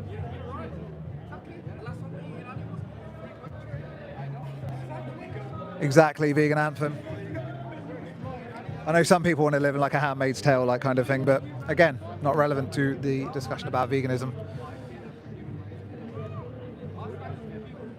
Exactly, Race. There's a lot of people I don't like, but I wouldn't dream of harming them.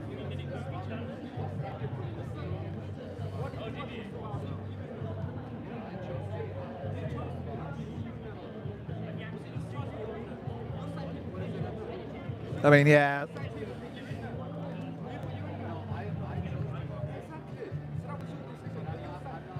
I mean, it's biblically okay to do a lot of things. I wouldn't be following the Bible myself, but again, not here for religion.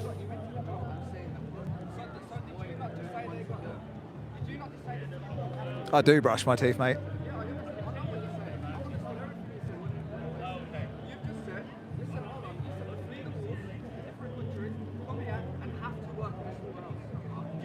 If you spell Satanist, S-E-I-T-A-N-I-S-T, sure, I love Satan. Seitan's really high in protein, by the way. Nice little seitan steak gets me past 200 grams of protein a day. But again, not here for protein conversations, here about animals.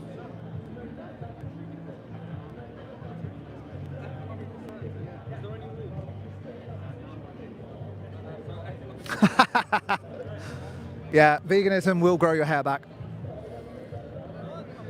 David, I mean me, will definitely be pleased to realise that when he wakes up tomorrow. Why do you say veganism is irrelevant? What specifically is irrelevant about veganism? I think it's quite relevant to the animals that are being like exploited and killed.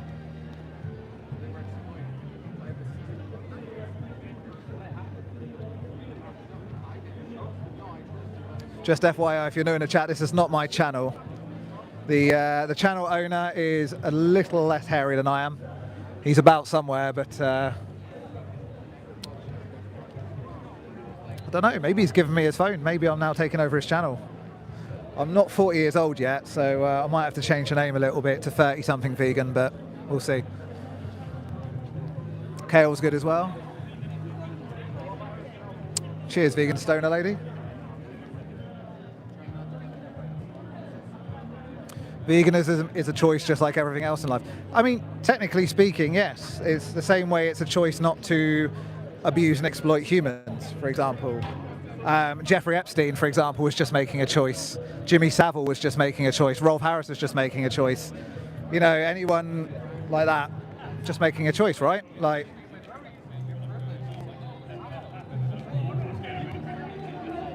another damn vegan, definitely take over David's channel. That's 2 votes now. Excellent. I'm not pro Epstein. I think you just can't understand the bloody context.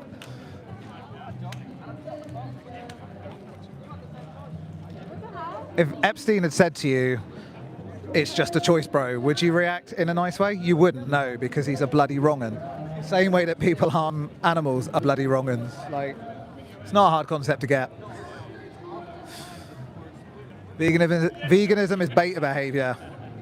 Didn't realise we had Andrew Tate on here. Have you got back onto Instagram now? Thought you were just tweeting through your lawyer via Twitter. Harry something vegan. Yep. Pizza's good. I had pizza the other night. Vegan pizza is the thing. Good man, vegan engineer. Oh yeah, okay. I'll plug the channel again. Just quickly before that though, someone says, comparing meat eaters to Epstein, what the fuck, grow up. Do you know how dairy is made? Just going to ask you that. Tell me what you understand of the process of dairy.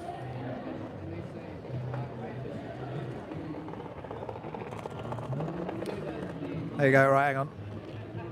If you can read that. The lighting here might not be great, but that, you might have to reverse it round. Soy Tan Man. Go and find David's thing. You can probably just find me through there.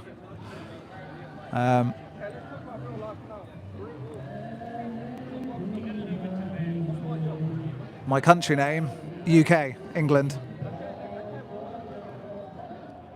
All right, hang on, let's see if how you doing. I don't drink milk.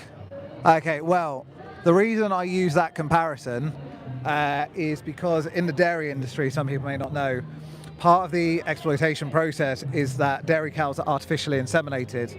That's a very, very sanitized term. What farmers actually do is they take their fist straight up into the cow.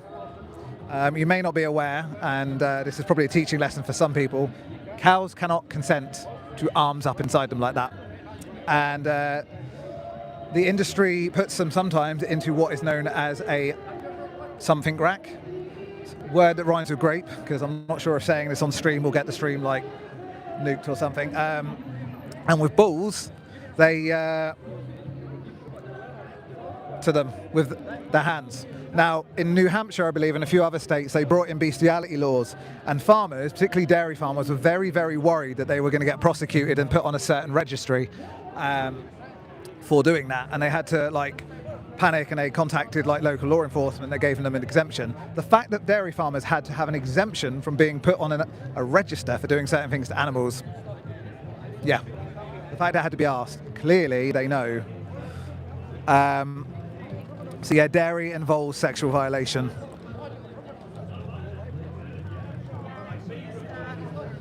I can also tell you that they do certain things to other animals as well, in a similar manner.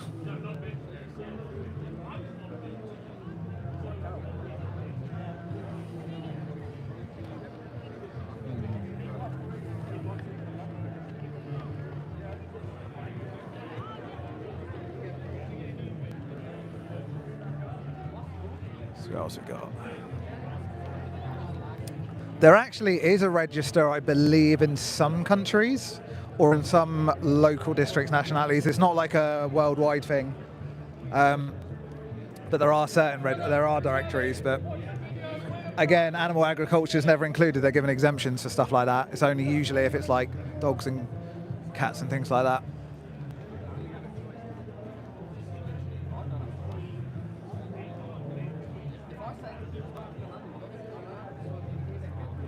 I feel like use promotes abuse, doesn't it, in a way? Well, not in a way, it just does.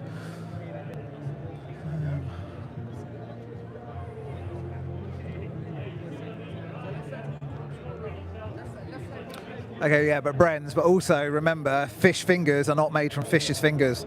Hot dogs don't contain dogs. Peanut butter, it's not actual butter. And I bet you don't have an issue with coconut milk being called coconut milk.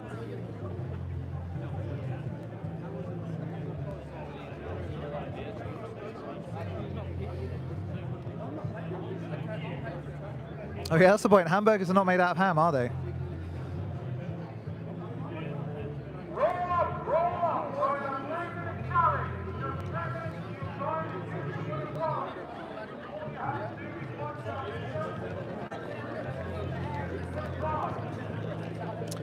It's not really brand-specific issues in terms of like animal use, though, because all animal use links to exploitation and abuse, basically.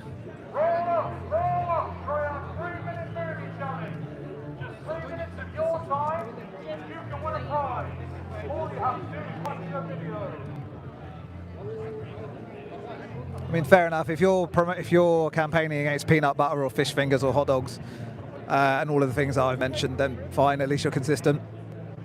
I'm not sure that you do, but I'm not going to VCO actually, unfortunately. People keep asking me to, but I have not gone.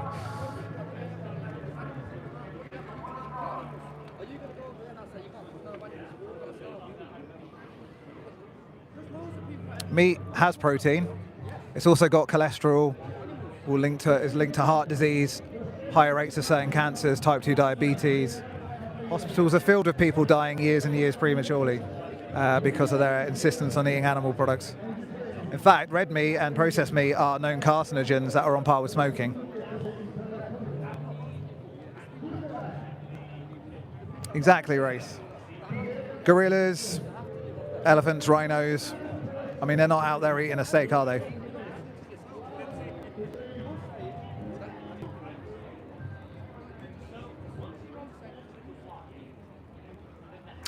Wildlife starving or dying from disease tends to be a human-made problem anyway, from us demolishing their land and encroaching into like animal spaces. And animal agriculture takes up the majority of that space, so rewilding could potentially be an issue, solving the issue. It would certainly greatly mitigate it. Hi, Louis. How are you doing? Louis.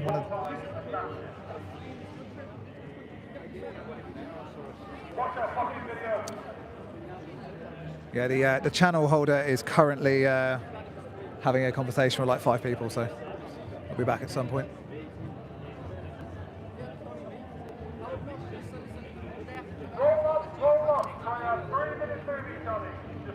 Exactly, vegan engineer.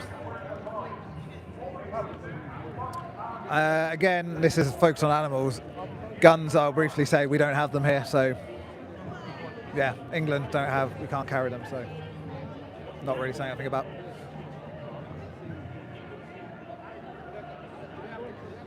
Bees do make honey and they do use it. When it's taken from the hives, beekeepers tend to replace it with like low quality sugar replacement. They also, a lot of the time, will kill the queen and move the hive. And if you didn't notice, they sometimes artificially inseminate bees as well. Imagine like physically restraining a bee and inseminating them, like that's your job. Couldn't be me.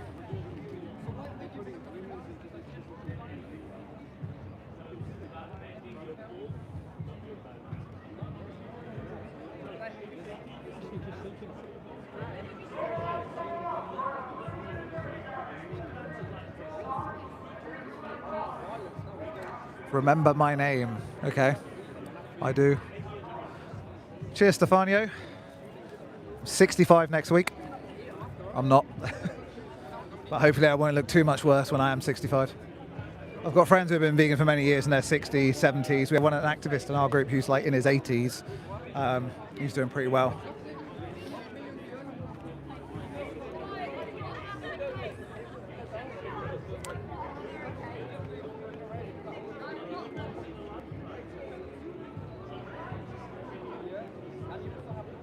Thank you, Reddington.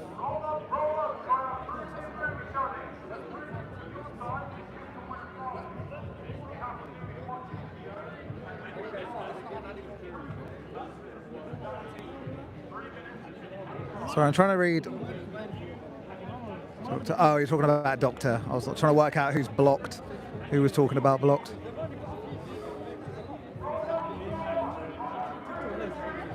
That is indeed my first name. I'm pretty open about my first name. It's on my profile.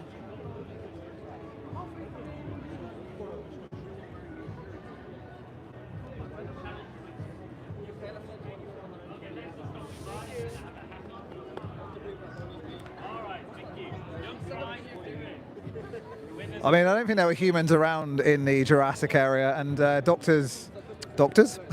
Dinosaurs, slightly different there. Dinosaurs don't have moral agency. So humans have moral agency because we're sapient. Animals have sentience to varying levels. They're moral patients. Some humans obviously are mentally unable, they're incapacitated, or they have certain difficulties that means humans have to do things for them.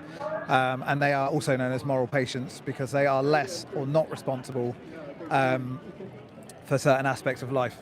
So yeah, moral agents, moral patients, 2 separate things, look it up. Dr. Dinosaur. That sounds like a YouTube Flash, like Newgroundsy kind of era animation. There's Dr. Bees, that's a thing, but... Right, I'm going to need to love you and leave you in a minute because I've got to go and do a bit more content farming.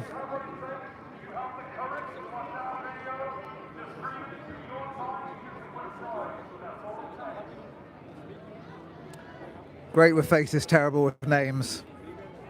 I don't know if I'm great with faces or names, actually. Must be all that vegan protein deficiency and things. I'm useless at remembering people.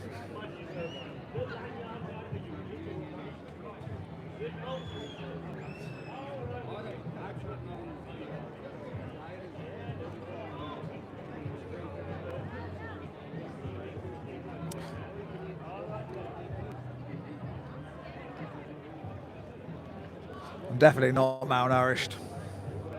Actually, this is a really bad angle with lighting, but I do hit the gym, so.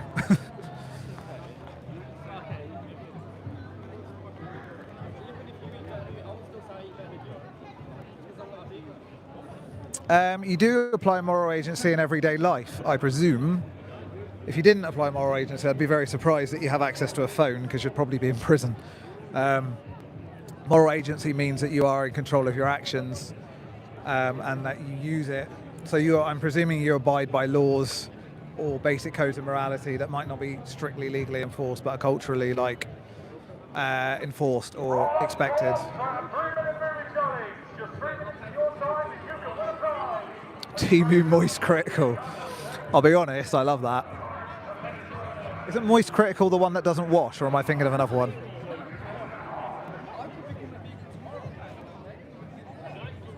I usually prefer to be known as ethnically accurate Jesus, which is what I've been called before.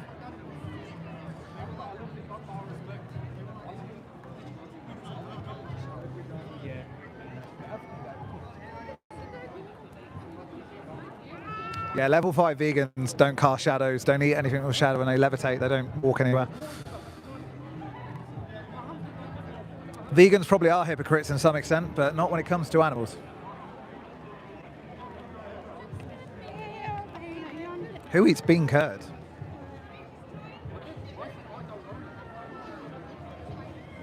I don't know any. I don't think I've ever even seen bean curd, to be honest.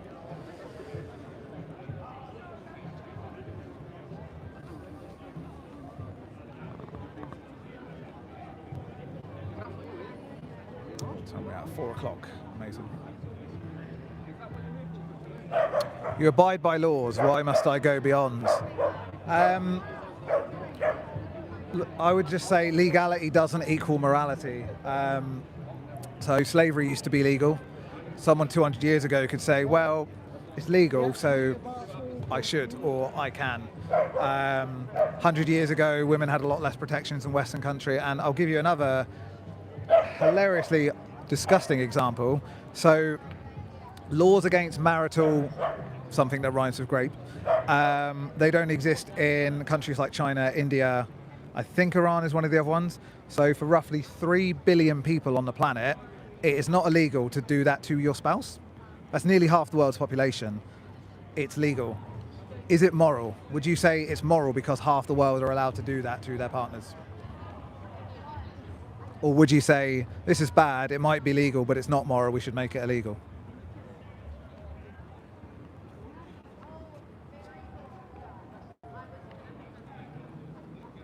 So I've got all the way back.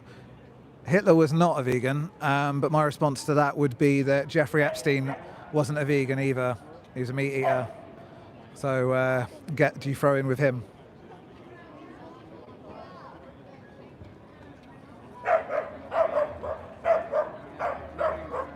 I don't think Hitler was even vegetarian. I think that was a myth as well. So it's a very noisy dog here.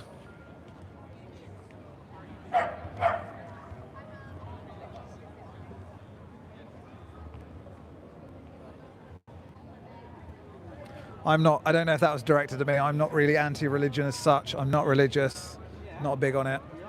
But don't really care if people are or not. David?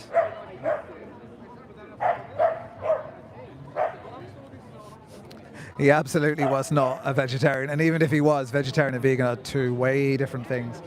Vegetarians abstain from meat. They don't abstain from 99% of animal use, so.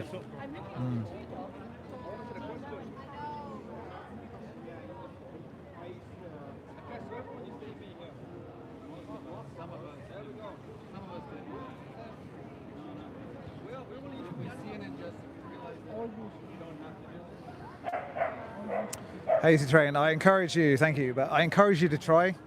Like, I said the same thing. I was like, I can't give up cheese. I need cheese, and I was absolutely, if I've been 13 years, it's so easy. Yeah, it's good. We've gone through most of the list of excuses. Are you good? I was going to go off and film in a sec. A couple of people have said it's great that you've grew your hair back. They were like, that's what, and they said that's what veganism does for you. So there you go. This is what happens next week, and he won't be 40 years old anymore because he ages you. So he'll be like the 35-year-old vegan. It reverses in age, guys. I mean, I'm 65. Have you plugged yourself? I have plugged myself a few times. Okay, good. You're mentioning my first name in there, like it's good with names. Plug yourself again. Soytan Man. It's like Satan, but with soy instead. Cool. Cheers, guys. Yeah, no problem for being in the live. Yeah, thank you so much. I appreciate it. Yeah, give me a bit of a break, but I was doing outreach the whole time. He's over there chatting man, these guys are. You gonna get them on stream? No, fuck them. I'm not gonna give them the airtime. Pieces of work, really. Honestly. This guy's watching this video. He's saying, I'm not going to change. I'm not going to change. And then he's trying to catch me out. I'm like, who cares about that? And they're like, oh, you just say you don't care about human rights. I'm like, I'm literally defending human rights all the time by trying to shut down slaughterhouses. So. I did tell, there's someone on there who says I don't care about animals. I'm like, well, you don't have to care. Yeah, of course. You don't have to care about anything. You don't. Be involved it's true, right? You don't have to care, but ideally, you would care, but maybe sometimes it plants a seed. Who knows, right? Exactly. Yeah. I mean, you have years and years. I was like always brought up saying meat is ethical, animal products are ethical. We can use animals for entertainment and exploitation. Yeah. And then it wasn't until I actually, because they always say we're brainwashed into being vegan. I'm like, it's the other way around. You're not exposed to the counterpoint until you're able to get online and independent, unless you have vegan parents or people that are open to explaining it. 100%. So, yeah. All right. Plug yourself again quickly. Soytan Man. Go over and subscribe, guys. Cool. Thank you so much. See you later, Appreciate it. Wow, it just took over the live stream for me. Thanks, you guys. How's it going in here? Holy shit, the conversation I just had. And I think I got most of it on my camera, so that's pretty cool. Guys, thanks so much for being here. I'm shocked the actual batteries lasted. 1, in the chat if you're vegan. 2, if you're someone who's open-minded to change. 3, if you guys are total loser animal abusers. How's it going, Sabby? How's it going, VSL? Thanks for being here. And thanks for everybody who else came in earlier in the live stream. Much appreciated. Hey, for Free Toronto, let's go. You guys did a great job. Was that today or yesterday? I think I got a little bug on me. There's a bug on me. Oh, well. I can't even tell. Anyways, guys, yeah, it's been a crazy day. I lost a lot of energy with people that weren't really thinking it, changing their minds. I was hoping I could get them. Sometimes, people go in with their egos and you explain this and that. And actually, the activist that was doing outreach with them earlier, he's doing a great job. And I kind of threw my 2 cents in there, and then they got upset. And now this guy's just like trolling people's time, so kind of a waste of time. Hey, John, how you doing? Good to see you, man. John AR, guys, John AR Activism, go over and subscribe. Incredible activist out there in the front lines all the time for the animals. So, guys, if you're aware, we're at the 3-minute movie challenge here for Solidarity Day for We the Free. It's been a great day for most people, I would say. That conversation just kind of pissed me off, but that's okay. And Tony saying the same thing he said multiple times, can't come up with a new joke, which is pretty sad. Tony, come up with more jokes, Tony. Come on. Being a loud vegan is a waste of time. What are you talking about? I don't know what you're talking about. I don't consider trying to save someone's life a waste of time. In fact, I think it's pretty noble. Yeah, it's been a great day. So I had David Rams on here earlier. We had Jem Lettuce on here earlier. I'm trying to see if I can get Cliff Grant on here for a few minutes. There's James Hattersley. Where is that Cliff Grant guy? I hope he doesn't leave. Anyways, we'll try to get Cliff Grant on here to say hello to you guys lacking in your vegan content creators. Swimming kittens. It is so hard to see the screen. I don't know how people do it.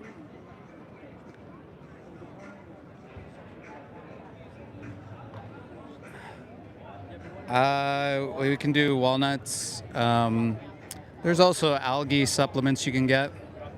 There's a few foods that give you the omegas you need. Yes, Angela, we will always be loud. Omegatron. Yeah, that's funny. This is good.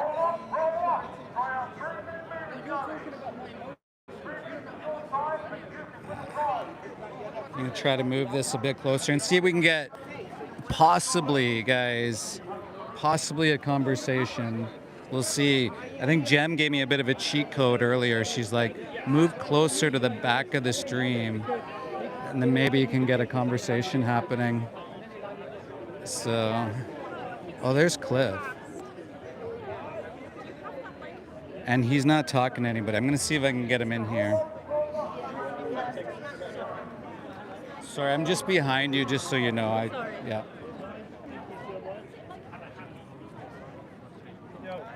This You're right. is not good, is it? I want to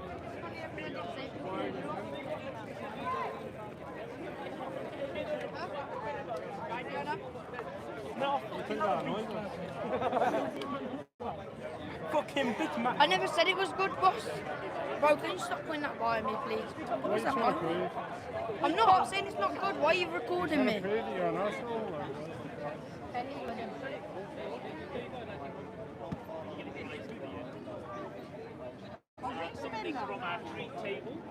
So this kid's What you gotta do is watch it.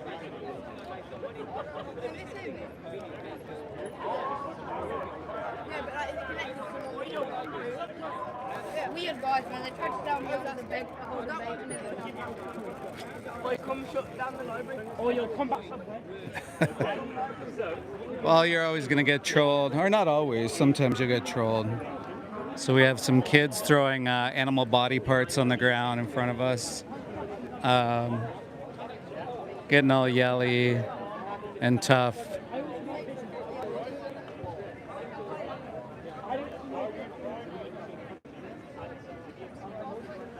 And Cliff's dealing with it. So figure like you bring too many people in, it might not do so well. So yeah, Cliff's just asked if he's proud of himself. For example,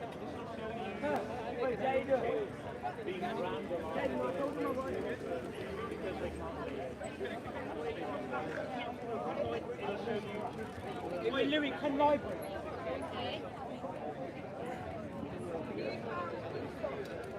Well, I guess the trolls showed up. Holy shit, man. It's wild right now.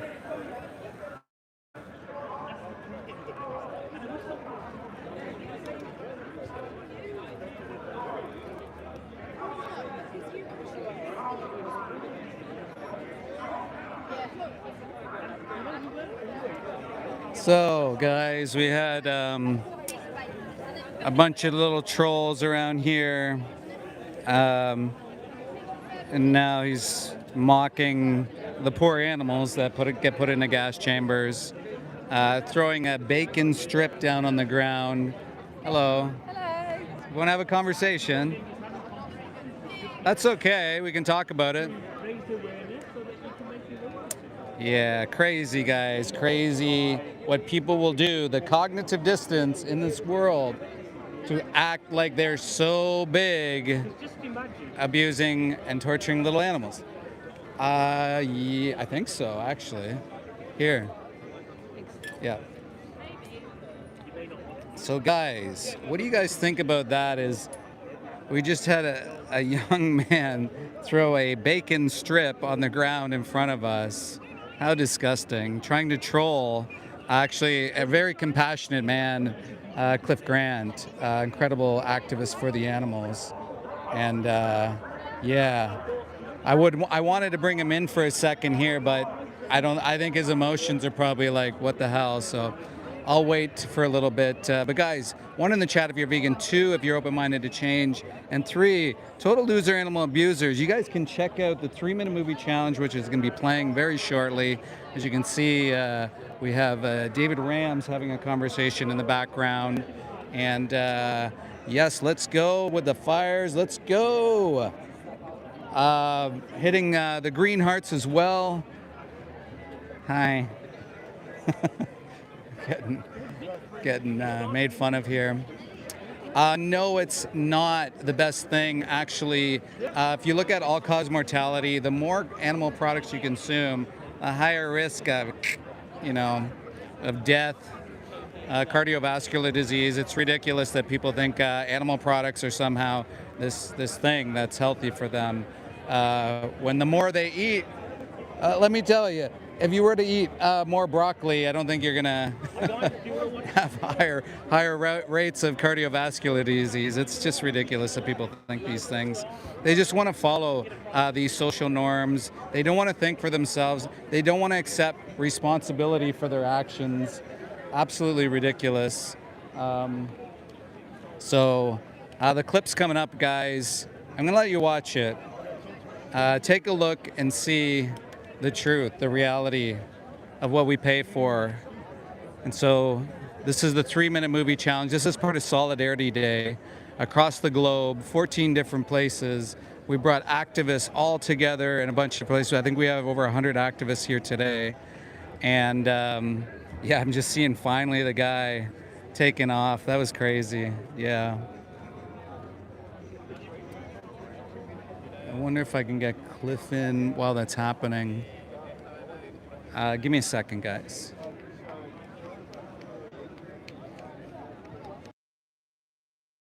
not open. Can I get you on stream for a little bit or no? Yeah. Yeah? I got a drink of water first.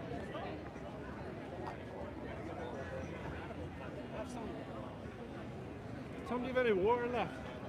Yeah. All right. So warm. It is warm, yeah. Why don't we switch I'm fine in the sides? heat, but I'm completely dehydrated. That's on that. And then you can get in the shade a little. I'm live right here, by the way. Fills them up for you, but I don't have a water bottle because I had one this morning. They took it off me at the airport. oh, You can't bring it through. You see, it's hand luggage. yeah, Yeah, most yeah. dangerous object you can bring in an airport is a water bottle. Yeah. Never know what you're gonna do. Unless you bring broccoli, you might get in trouble for bringing broccoli. Are we live now? Yeah. Oh, for flip's sake. So guys, I have Cliff Grant here, Hello. legend. Nah. What a great activist you are. I really appreciate all the stuff Thank you do, you, man. Cliff. I know you help support activists as well. And we just had a scene here. I was just probably upset as you were, but What the bacon doesn't upset Yeah, me. The yeah. fact that they're just their messing pains, around right? Yeah, pisses me off. yeah. So I just came over to make sure that they weren't hassling folks, and they were stealing signs and stuff just before that. So time wasters. Kids will be kids, yeah. So we have this massive 3-minute movie challenge behind us, and you came and you spoke earlier, and you brought us all in a big circle, and we did a big cheer. What does the community mean to you, Cliff? Everything. Like, I think it was Pixie said earlier, how many vegans are there in the world and how many vegan activists are there? So it's a small percentage of a small percentage. So there's over 100, I think it's 112 or something, or maybe 120 people here today. Yeah. So to have that, and for so many people that I look up to, I'll be honest with you, people come up to me and they say, I'm a fan of yours and you're a and stuff like that. And honestly, everybody that's here is a legend to me, Yeah. including yourself. Yeah. Anybody who speaks for animals, they're the people that matter to me. They're Yeah. the people that matter in this world because the animals have nobody. They can't speak for themselves. Or if they do, they speak in a language we don't understand and we don't listen. So Yeah. there's 100 odd people here speaking for them today. They're giving up their free time. And it's one of the few movements that the victims will never be able to thank you. Yeah. So everybody that's here today is a legend to me. Yeah. Yeah. What would you say to people that are hesitant, maybe to speak up, maybe to ease some of their concerns? Because I know, like, when I do street outreach, maybe at the beginning I had a little bit of nerves, but I think that went away because, I thought about the animals more, about what they go course. through. Yeah. So when I was speaking earlier, I was visibly shaking. That happens to me all the time when I go in Belfast. I'm not shaking because I don't really have a fight or flight mode. You probably get that from my videos. I'm not scared of people. I'm not scared of talking to people. I'm not scared of saying the truth. The reason I'm nervous and shaking is because it's so important to me to do a good job. So I go into Belfast and I will literally stand and center myself, and I'm not like into yoga or positive like manifestation and stuff, but I tell myself I'm here, I've showed up, and I'm going to do the best that I can. And that's all you can do. That's all you can do on any given day. And what the world throws at you as regards conversations, you just have to deal with it. I'm very lucky that most people I speak to are respectful and get it. You know, so if you're nervous about it, I'd say just come and do it. It's a learning process for sure. But I always say to people, you don't need to remember statistics. You don't hardly ever hear me talking about stats and 92 billion and 3 trillion fish, because that's so astronomical a number. People just don't relate to it. Talk about the animals as individuals and speak to people's hearts as best as you can. You're not talking to here, you're talking to here. That's my advice, and anybody can do it. Anybody can do it. Well, Cliff, I really still appreciate all you do. Thank you, man. And I appreciate everything you do. I appreciate the plug and sharing, helping other content creators get through that next level, so to say. And we'll see you. That's one thing I always do. I'll say to people, share other content creators' stuff. I do it all the time, and I tell people to go follow this person and that person. That's one thing I don't see enough. And it's not competition for followers at all.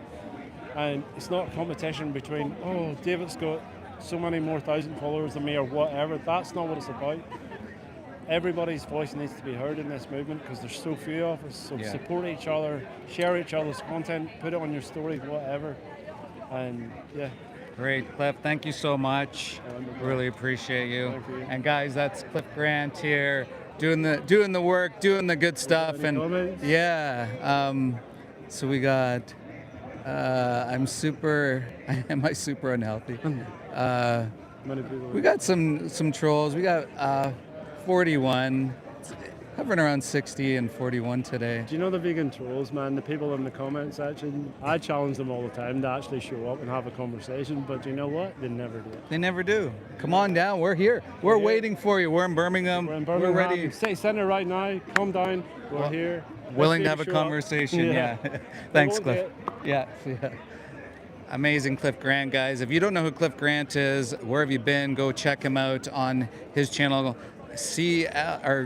Cliff with one F, and it's amazing. He does he's really modest and really humbling, and also again he does support all the content creators.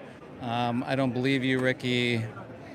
No, you're not, Clash. Come on down and have a conversation with them. Hey, Axel, Ellison.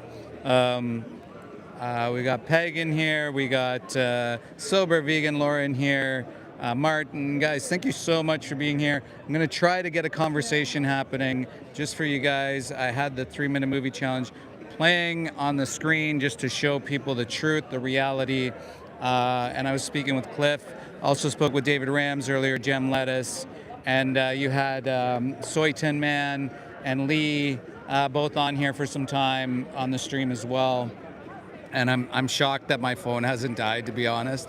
I'm trying not to think about it or manifest that it does, because it was really hot, and then my battery just went down quite a bit. So let's hope it sticks around, and hopefully we can get a conversation happening here. Yeah. And so we got some.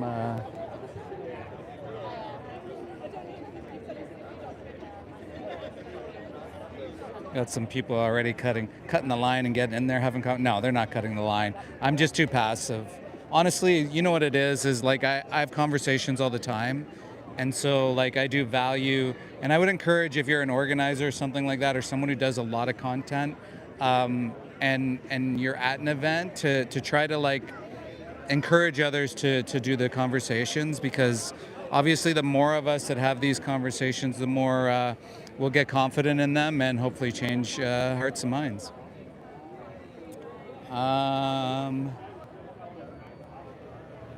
I don't know, like, why the guy smoking cigs and says he eats animal products as a flex. That's kind of funny. No, it's not a flex. Just be kind to animals. How about you just stop exploiting them, leave them alone?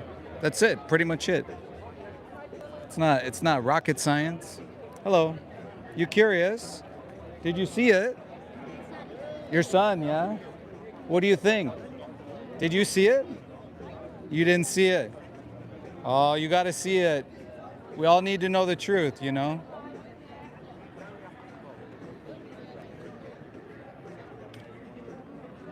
Don't particularly like the idea of animals being exploited for me because I'm not a monster.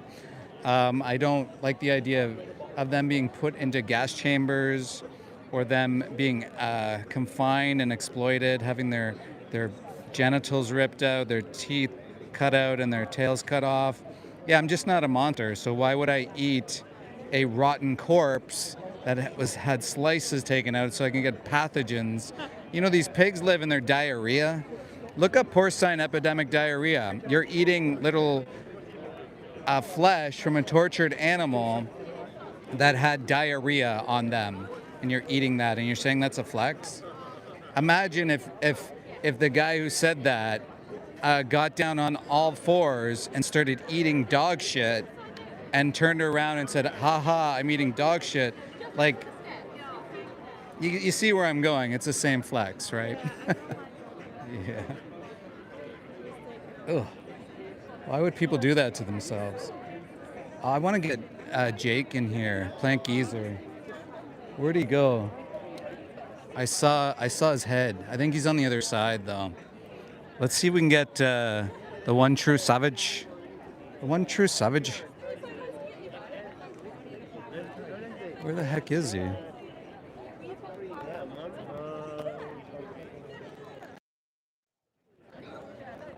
Where is he? I hope he didn't leave. We got to get the one true savage. Chris is better than you. Yes. Where's Chip? Chip is in Amsterdam, I believe, unless he went somewhere else.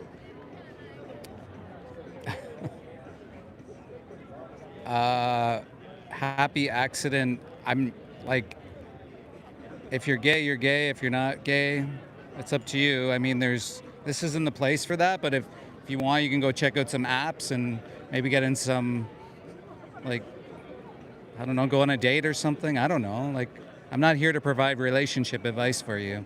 It's kind of weird that these guys come in here and they start talking about sex or relationships when we're talking about animals. And some of them are farmers, so you can kind of get, you know, the idea of what's happening there. So it is. Thanks for letting me know. Damn.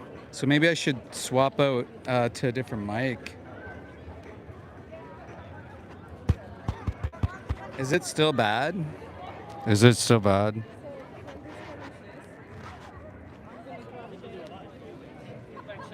Yeah, well, we would rather it be veganic farming and not in diarrhea. Yeah. Do they now?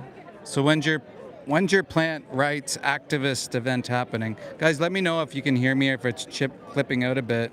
I can maybe switch mics. Seems like YouTube's having this issue. Tato, let's go. Guys, go subscribe over. This guy's a legend there. I'm not going to tell you what he does. You guys go over and see. But you got to know. You got to see it. Go over, subscribe to Tato. Tato. Is it Tato? I'm probably saying it wrong. You can hear me, yes, but is it crisp or is it skipping? I think sometimes when I bring the mic over here, it isn't. How you doing? That's okay. You gonna check it out? Yeah, good. Maybe come back. Well, we'll have a conversation about it. Yeah. Cool. Just going through that gate over there, mate. Yeah, they'll give you headphones. Yeah, I should have said that. Brains elsewhere. Yeah, it's been a day. Pretty crisp. It's okay for me. Do you know vegan activist Crispy Bacon? Wow. Did you come up with that on your own? Or is that like one that's been happening for a long time? It's like the PETA one.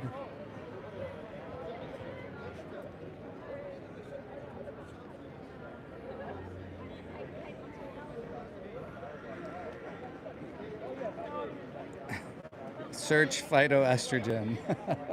Exactly.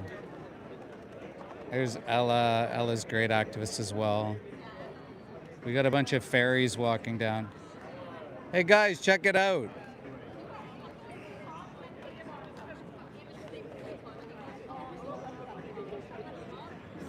They're checking out that, yeah. And one person walked by, she's like, it's so yummy though, seeing a baby pig on the screen. Can you imagine? This is like some farmer's dream to see this. Not some, a lot of them. Maybe just a certain percentage of them. Why? Can I shake your hand? Why? We had a lovely conversation. I don't know, man. We both have our own opinions at the end of the day. Yeah, but I personally don't want to shake the hand of someone who's going to continue exploiting animals. Okay, let's just say I don't. After our conversation, man to man, let's just have a Are you going to be honest? I don't know. Have a handshake with you. That's all I want to do. But why? We had a good conversation. Well, I don't know if it was that good of a Okay, let's conversation. just say we had a conversation. Yeah. We was here. We both had our own opinions at the end of the day. Yeah, well, I don't get why anybody would want to exploit animals, especially with what we're seeing on the screen here, you know? I understand what you're saying. Yeah. Absolutely. Like, imagine if it was your dog, right? Of course. Yeah.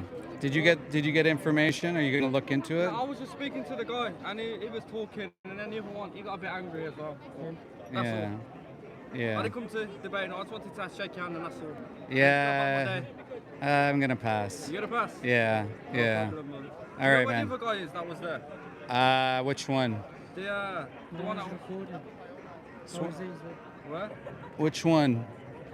Oh, the guy with the the cam? Cheers, thank you. Yeah. Yeah, he probably had like bacon in his hand or some shit. You guys are now just coming around. See, this is what happened. You plant the seed, then they go crazy. How you doing, sir? How you doing, mate? Good. Is it all right to eat tuna? I've got a tuna sandwich on me. Oh, that's too bad. Really? Yeah. After all complaining about everything. Oh, he's got the fish and everything. Yeah, bro. No, I know about the chicken industry. It's fuckeries, man. It's all disgusting though, right? Like even like I eat halal meat, yeah. Yeah. I eat halal meat. Do you believe that? Can I not have the camera on me though? Yeah, sure, sure. Don't you can record my Yeah, voice. yeah. So even with the halal industry, you know, with halal, it's humane slaughter. Yeah. Do you actually believe it's humane? It's not the way the industry is obviously immobilized now. How the way it's mobilized, it's not humane at all. Like it's disgusting. So all the animals. Let me point out a fact to you. All the animals are genetically altered. Yeah, of course. Nowadays, that's what it is. And so, would you say that you could live vegan though? Not really. You know, in our diet, I believe we do need a bit of meat. There's a hundred, like the people in the white shirts. Yeah. No, I believe you can do it. Yeah. But the amount of meat we consume nowadays, we shouldn't. It's too much for our bodies. But do you think that matters to the animal? No, of course. So what would prevent you from, say, like not eating animal products? Not eating, and be honest with you, I don't even know. You know. What if I was able to provide you resources and you were confident that you could live healthy? Like, okay, if you come down to a fish diet, maybe I could do that. But then, if you're against eating fish as well, then it's very hard. What is it in fish that you don't think that you can get? You get certain vitamins from there, and you know, certain. What vitamins? You get your omega-3 from fish. Where do the fish get their omegas? Well, from other fish as well. Algae. They get it from algae, right? I didn't know that. You told me something new. Yeah, exactly. So there's a lot of misconceptions, right, that you can't get, right? But I understand with like certain things. You know, it's one of my mates. She goes into it a lot. She likes watching it a lot. You know, she goes into it. She's become vegan herself. Yeah. So you can easily replace, and I would argue too, like. Yeah. I'm an ex-inspector, so I used to actually... like a health inspector. Yeah, so I used to... Well, I was a federal inspector, so I used to go into slaughterhouses, but I also used to for part of my time. I In America, yeah, but Americans, FDA and that is totally different to the UK. Yeah, it's more or less the same when it comes money, to. You know, for example, it's like when it comes to drugs in America. You know, if I pay you the right amount of money, put it through legislation, become a donor to your whatever, you know how it goes. America's totally different ballgame. Yeah. In America, it's a lot easier to get away with things than I'd say in the UK. Yeah. UK, I would say the corruption's higher level, but it's not as corrupt as America. You should look into the RSPCA certified scheme, right? It's a scheme. Yeah. And so my friend, well, maybe I'm more his friend than mine because he doesn't really know me, but Joey has exposed the RSPCA through a video called Pignorant. I know you don't eat pigs, but it just goes to show what this industry is trying to hide. But I agree with you in a sense that my role was actually a token position where it's lower level, there's not corruption, but when you get to the higher level, you know, you see with Donald Trump and all these taking backhanders it's and all stuff. it's all bullshit. scam, That's right? what it is. I know. Excuse my language. I know. Are you on live? I'm on live, but that's okay. So where are you from in America? If you don't mind me So asking? so I'm in Toronto. Toronto. Oh, so you're Canadian. You're not even American, so you're all right, man. Yeah, doing all right. Yeah, you're all right. You're Canadian. Yeah. That's all right. Canadians are a bit more down to earth than the Americans. So I used to bring fish to sampling, and so oftentimes the fish, because there's so much fish that they can't sample like all the fish. Yeah, so they just take a little bit from each kind of like 100,000. Yeah, more than that. It would probably be more than that, right? So it's probably not even caught in the same place. Well, this is it. So like even from a health perspective, I would, you know, you're talking about toxins, mercury, all these things, right? And so I would argue even from a health perspective. It's only going to get worse, isn't it? Yeah. But the thing is, you can live on a plant-based diet. You can get all your omegas. You can get everything you need. And the thing is, you wouldn't have to exploit the animals. One of my mates, he does a lot with sea moss, and like he turns it into like he'll do it with the honey and mix it with honey and that. Yeah, and it's very good for your body as well. He does it all the time. He goes, if you do it for 30 days, he goes, and I do want to start something like that. Yeah, bro. Because if you do it for 30 days, he goes, you'll want it all the time because your body feels so fresh and so This full, is yeah? it. It's just there's 130 minerals in the sea algae and the sea moss that you get. That he goes, you won't get it nowhere else. Yeah. Or whatever you do get, it's like times more, you know, times 5, times 10 more in the sea moss. Yeah, so what you can do is, my friend has a website. It's animaljustice21.org, but I can also give you a card if you want to take the card. Yeah, I got to ask somebody for the card because I don't have the card on me. But so are you guys all part of the same group? Yeah, all of us here. So we have 120 activists today. And do you like travel city to city or? This is our yearly event. Okay, just in the Birmingham, is it? Yeah, this is our yearly, and then obviously we do city to city, so we have 150 teams globally. That's so we're increasing, we're growing, and we need more activists. We need more people speaking up about what's happening here because it's absolutely disgusting, unnecessary as well. I used to think it was necessary, but 12 years ago I learned that it wasn't. Nah, you don't. Yeah. You know what it is. I know you probably hear a lot of people now are going off grid for this very reason as well. They're breeding their own things, you know what I mean? Obviously, you're probably against fully, but how about if I was to say to you, like, if I was to have my own farm and you came over and it was humanely done? No. Would you still, so well, you're totally no such against thing. it? There's no such thing, right? Because no, but of course, I know. At the end of the day, do you want to know what veganism is? Yeah, veganism is totally. It's like not exploiting others or viewing them as resources or commodities. Okay, Yeah, so it's not just the food. Food's like a consequence. Of course. And I would. But do you believe? I would argue that's the easiest. Plants are living things as well, you know. You know, Yeah, there's certain plants with feel but pain they're as not well. sentient, right? Yeah, no, but there is a study on it that scientists do show that certain plants do. There's also a study actually debunking that. Yeah, so it's a bit of a hit and miss thing. Yeah. It's one of them. And then again, But it's good what you guys are doing. It would actually even be an argument. Sorry, Yeah. so do you have a card? Okay.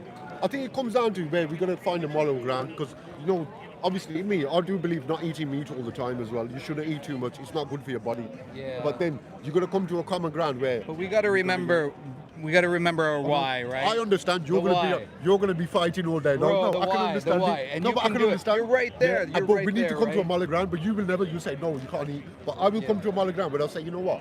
I'll probably eat meat once a month or something like that. But you won't. They're I an know. individual. You don't need I to, know. my guy. No, but it's one of them. And you know it. Yeah. No, you but know it. obviously no. But I still need meat for my diet. No, you don't need. I believe I do. So here's some resources. Check it out. So there's a 3-minute course. movie challenge. It's going to show this, but it's also going to have resources. Dude, Yeah, do I'll the watch it. challenge. Yeah, I'll try see it for it. a month, and you'll see. I know. No, and I you'll do. see I know. I it. get you. And you're going to There's be loads like, of things that I do, but I'll be honest with you. I do like I don't eat as much meat. I prefer more. I'll be honest with you, like my tuna and that and my salmon. Yeah. But remember the individual. They don't want to die for your food Yeah, I choices, know. right? I'll get ya. Yeah, like we wouldn't go around accepting society, No, of course. I kicking think dogs, that's what I'm right? gonna For do. example. Yeah, of course. But in Vietnam, Right. they love them. They love eating them. Yeah, but we don't like There you that. go. We wouldn't But there do you go. that. See, so it's a different. No. That's like a cultural thing. We would be there fighting against it too. Yeah, no, of course. I believe that. I do Yeah, believe that. yeah. But I think, yeah, I think 22 days is so easy. Like my friend, Vegan Peg says, and so there's a bunch of vegans here. Like we're showing Yeah. the world what's possible, right? No, of course. Yeah. What's your name? My name is HH. HH. I'm David. Yeah, nice to meet you. Nice to David. meet you as well. H is Check the out the first name, challenge H and is the second, yeah, you can go in actually if you want to watch it and give Yeah, you a I'll give it a go. headset as How long's well. the video for? 3 minutes. Yeah, go on, I'll watch it. So what do I do? Just go Yeah, in? just go up to my friends in the center there, Let me watch and it. they'll give you a headset. I'll take David sent me. Yes, do it. Nice to meet you anyway, David, Yeah. Okay, I'll just give a shout out to Yeah. the viewers. How many people you got watching? We have 39 right Yeah, now. man. Yeah. David's a good guy. All right. I'm gonna eat all the meat for him. No, I'm No, joking. no. He's gonna be vegan. I'm He's joking. gonna become an activist with us, right? Yeah. He's got a sense of humor, right? Great. Axel's live as well. That's awesome. This is what we need. We need more people live all the time, speaking up for the innocent animals who can't defend themselves. Sorry, I saw some comments earlier. I just couldn't switch back and forth. I'm actually seeing some comments now, which is strange, needless to say. Sia HH, yes. Become weak. No. Become strong. Become a voice for those who can't defend themselves. Become a voice for them who can't speak for themselves. They speak their own language, but they can't defend themselves. Stand up for the animals, guys. And you'll see this keeps popping up, and I want to show it. For those who are interested, the 2's in the chat. Guys, 1 in the chat if you're vegan, 2, you're someone who's open-minded to change. 3, if you are for animal exploitation, you don't have to be. And the reasons are all right here. It's going to start in 1 minute and 55 seconds. Once again, this is part of Project LiveStream. This is part of We the Free Solidarity Day globally. We are in, I think, 14 different cities with a bunch of activists in all these cities. And of course, we are showing people the truth and hopes that they'll change. How you doing? Can you debrief me? What was going on with this guy? He seemed he was talking to the camera and stuff, right? Yeah. So he was his thing was fish. So he was all about the fish, and he understood that the rest of animal agriculture is bad. He said he was Muslim. So I mentioned or is. Well, he is. Sorry, is Muslim. I don't know. Maybe I influenced. No. No. I didn't get him to change He's an it. ex-Muslim vegan now. Yeah. Okay, yeah. So he agreed that we can live without eating animals at some point. Okay. And then he was stuck on fish. Okay. And he said he needs to. I said, what vitamins do you need? What is it from fish? And he said omegas. Or megas, is that how you say it in the UK? Omega, yeah. Omega.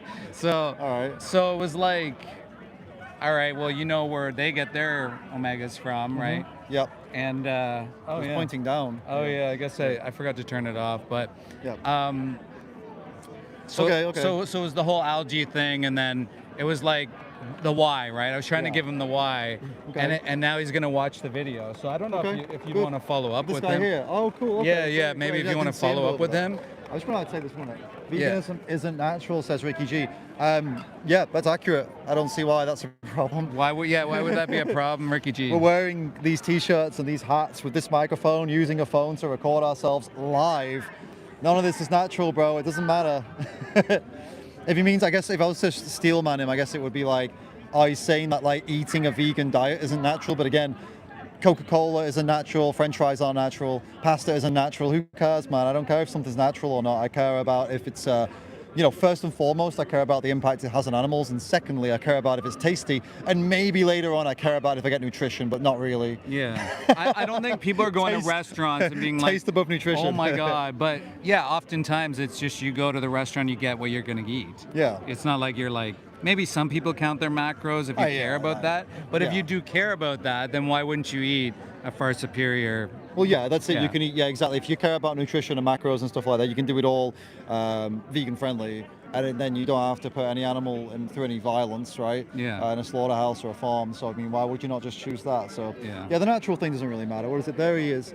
He doesn't care what is the natural or good for you. Yeah, exactly. It's not important. None of our lives are natural. I'm wearing sun cream. It's not natural.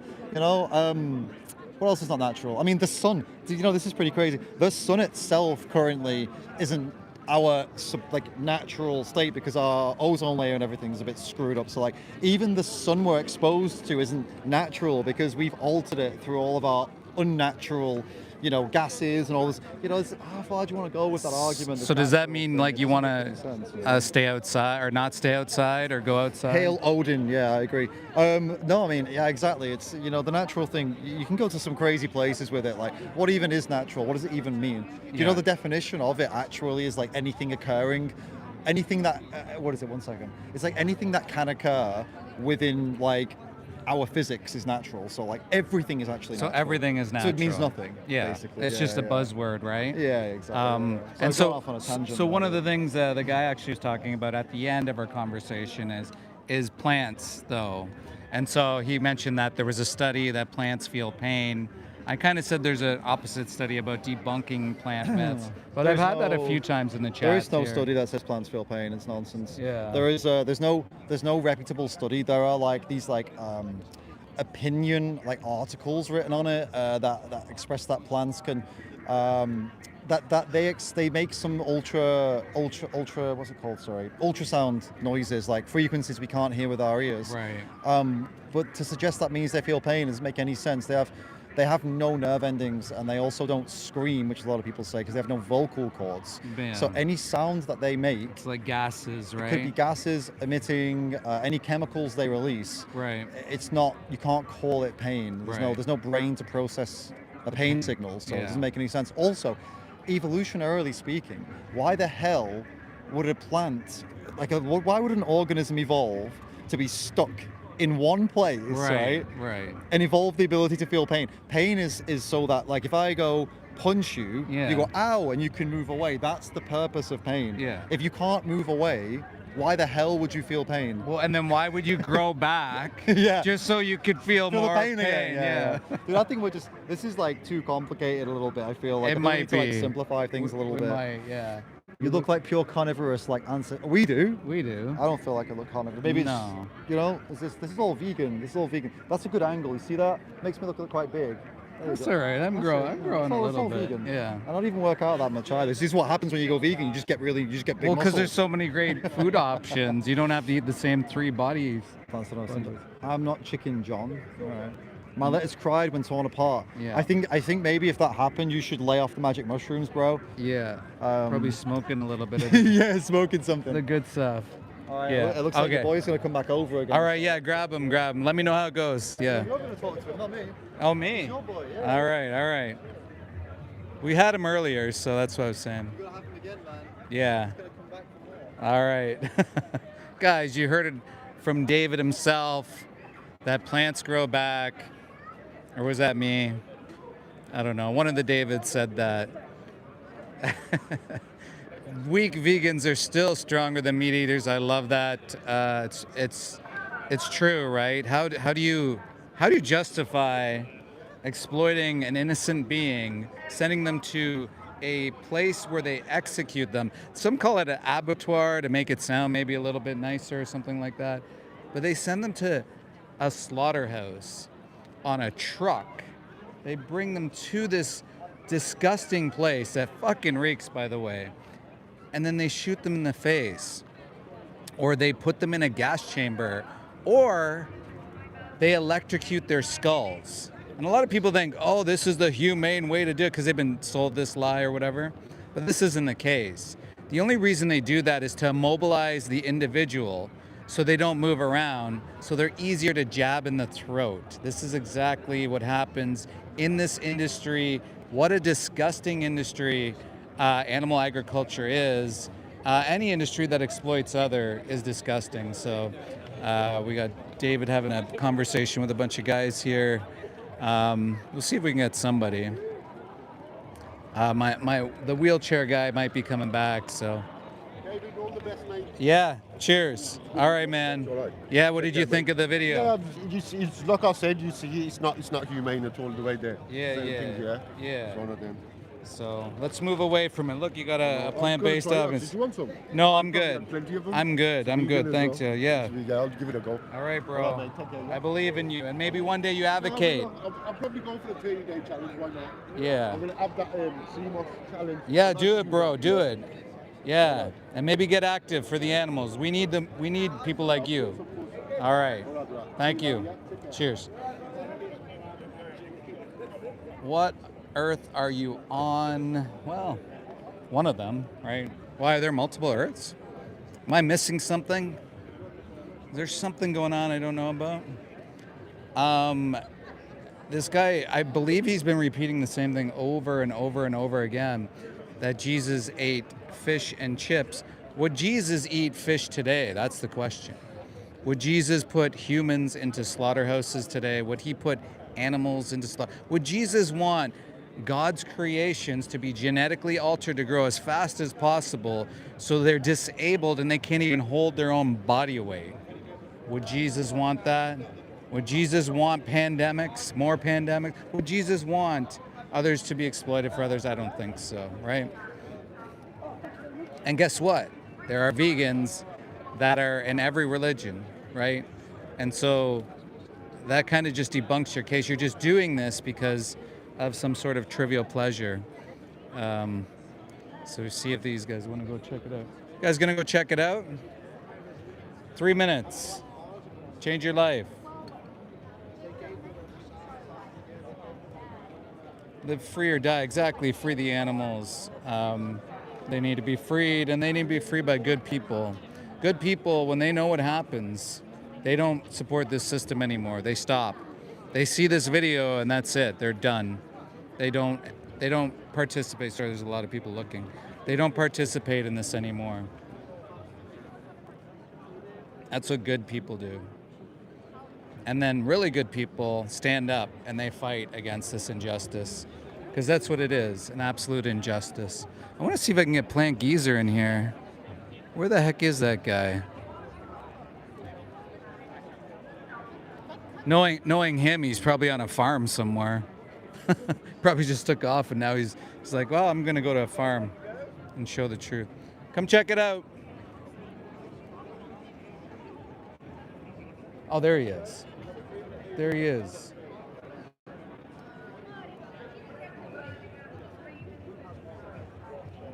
Can you get Jake? Or is he too far? Yeah. We're gonna get Jake in here. Special surprise. The man himself, the geezer. Hey, how you doing? Good. You want? You on the live stream? Yeah, I am. I'm trying to get Mr. Geezer. So do you guys know Chris Hines? Hey everyone, how's it going? So how's your day been? Great, yeah, it's been really good. It's the first time I've done the Solidarity Day with the Free. Okay. Yeah, so really glad I've never seen the big screen before. It's pretty amazing, isn't Very it? impactful, very impactful. Yeah. I mean, you can't ignore it when it's like this. Sure.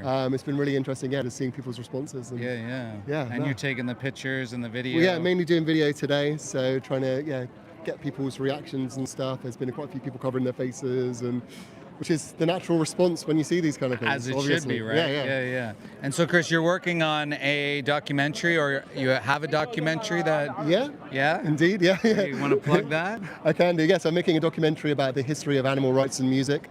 Currently it's called Animal Tracks. The name might change. Someone said it wasn't badass enough. So I said that as a compliment.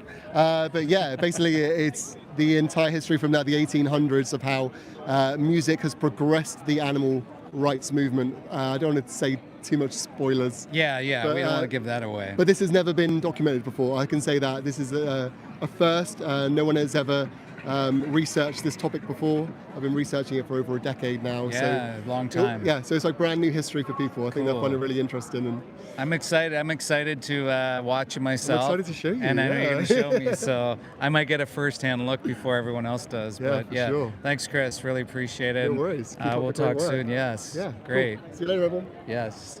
Chris Hines guy. I'm gonna get a bunch of people coming in. Are you hopping in? Are you hopping in? Awesome. Hopping in. So we got Mr. Carnism debunked, George Martin. How's the day been going, George? My conversations have kind of sucked, to be honest, mostly. So sorry to rain on your parade, because I'm sure you've had all these positive people come on the live, like, yeah, it's been a great day. But yeah, I've only had maybe one good conversation. But you know, that's the realism of street outreach. That's how it goes sometimes. You might come out for a day and most of your conversations suck. Unfortunately, that was my day today. I gotta say, I've had a similar experience. I was talking with this guy who was just really brutal and just did not have any empathy inside of him, and I couldn't believe that someone would see this footage right in front of them and just be so apathetic to it. Yeah, that's exactly the experience I've had with a few people. And then the good ones I've had have mostly just been people, you know, just kind of nodding their heads like, oh yeah, you know, but no oomph from them. I only had oomph from like one woman I spoke to. There was a really nice Indian lady I spoke to very early on who was saying all the right things. And do you know what? I'm going to go home and just take that as the positive from today. Maybe we changed her.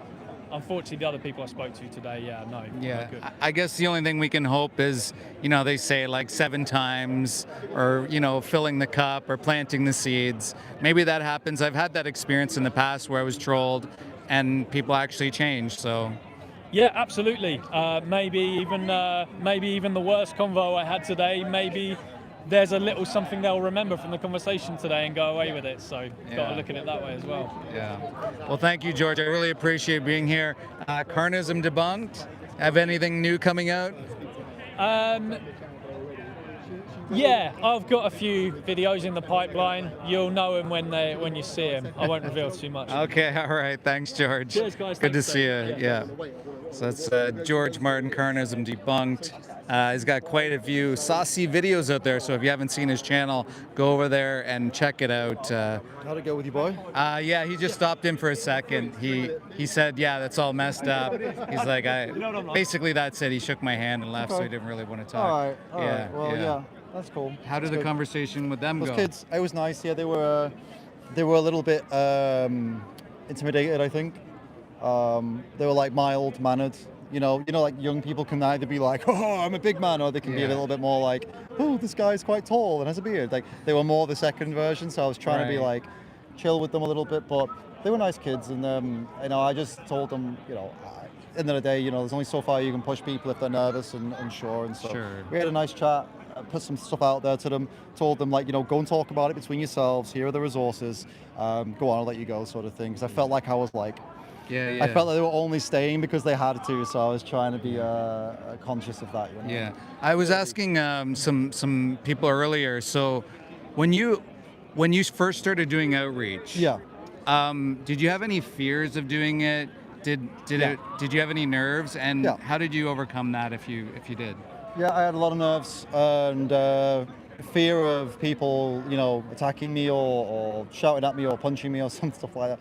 I mean, I wouldn't say fear, like, necessarily, but like apprehension would be the better word. And yeah, when I got out there, I realized that actually it doesn't matter if someone gets angry at me. I mean, I'll obviously reassess to make sure I didn't do it. Like, I don't want to actually piss people off. I want to have productive conversations. But if it does go south, then it doesn't matter, because I realized that they leave and I'll never see them ever again. And so even if they go, I fucking hate you, you're the worst person, you've ruined my day, and blah, blah, blah, and it's not like I have to live with them. Right. So it doesn't matter. Right. And that's not to say that I ever went out to do that. It's just sometimes people get upset with you for trying to talk to them, and so, you know. That was a main apprehension for me, but then I realized, it doesn't matter. And nerves-wise, my main nerves were mostly around remembering the stuff I needed to remember. And then I realized that you actually don't need to remember anything. You know what you know, and you go out there and you say what you know. And if you forget something, you say something else. Yeah. You know what I mean? Yeah. You don't need to remember facts and stuff like that. Just what you know, you know. That's it. I completely agree, and then you're being genuine in the conversation as well, because you're taking in what they're saying. Yeah. Because this might be the first time they're having these conversations, right? Yeah. Like if you wanted to say, for example, if you wanted to give a quote or a statement about a certain practice and what percentage of it is done in this specific country. And if you're thinking about it and you're like, oh my God, I don't remember that. I don't remember what the exact number was. That's okay. You can just say, you know, this is actually a very common practice. You know, you adapt based on your places. Some people are very good at memorizing a bunch of important stuff, and some people aren't. I'm one of the latter. I'm not good at remembering, various quotes, and so I just go off the fly, and I know what I know, and if one day if my brain is full of facts, I'll go, hey, there's some facts, and if the next day they've gone somewhere on holiday, I'll talk about something else, and so then it keeps it fresh. Some days you'll still have a bad day. Some days you don't. You're feeling off. You're not vibing with people. You can't click, and you feel like it's not going well. Some days you feel like you're a people person, and every conversation is just great. Yeah, that's you just get used to it. A good point, right? Because it often isn't as glamorous as sometimes it looks out on these clips. Right. So it is the point that, like, just getting out there, you're never going to have the perfect conversation. And just to get over those nerves and to forget about the fear, because at the end of the day, it doesn't really matter as long as you're out there and being genuine. I mean, as long as you're not, completely telling people stuff that's just not true. Right. I mean, that's bad. Obviously, Yeah. you got to try to avoid that. But apart from that, it's not really. You can't really go wrong. Yeah. To be honest with you, and even if you do go wrong, it really doesn't matter. It's one person out of hundreds and hundreds of people you're going to talk to throughout, the work on the street. It's like. Yeah. You learn through experience. If you mess up the first 10 conversations, it doesn't matter. Same with making videos. Your first 5 to 10 videos are going to suck. They're going to be so bad. You go back and watch them, and you're like, who cares, man? Who cares? And when you've gotten better, you just go back and delete them all. And they're like, great, now I've learned how to make videos. I'll delete the old ones. And we're all good to go. And I was going to say that. So you've evolved from, just doing the regular street outreach. You probably saw video really affected, and you could reach so many more people, right? Yeah. Videos are filming your activism or making videos for social media is, amplifies the message by potentially millions, Like I made a video the other day, it only took like an hour, 100,000 views, and we don't know exactly what's happening with that 100,000 views, but we know that it increases the chances of having an impact by 100,000 versus having one conversation with one person. Yeah. So, and I think that's the point here. That's why I'm live. I'm never perfect here, but it's really great to have people like yourself to amplify that voice. And again, David, so appreciate all you do. Oh yeah, obviously, dude. And Annie appreciate you as well. It's a circle jerk right now. Yeah, it is really, right? blowing the smoke. All right, guys. Keep it up, man. Yeah, you too. Thanks. I did have Jake here too, but uh-oh.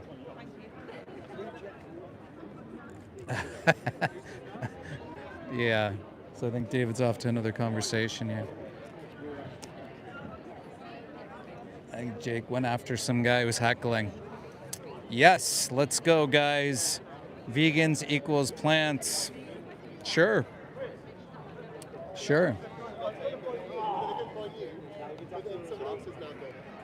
Yes. Hello. What is going on, How Mr. you doing, David, my favourite I Canadian? tried getting you in earlier, but then George jumped the line, David jumped the line. Yeah. Get this, actually, Pay. Get this. Yeah.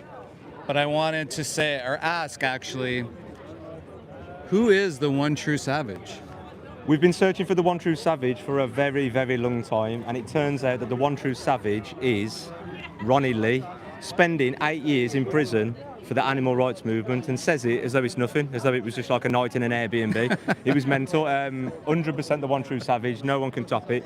To do 8 years of your time for a cause, which was, by the way, saving animals from vivisection.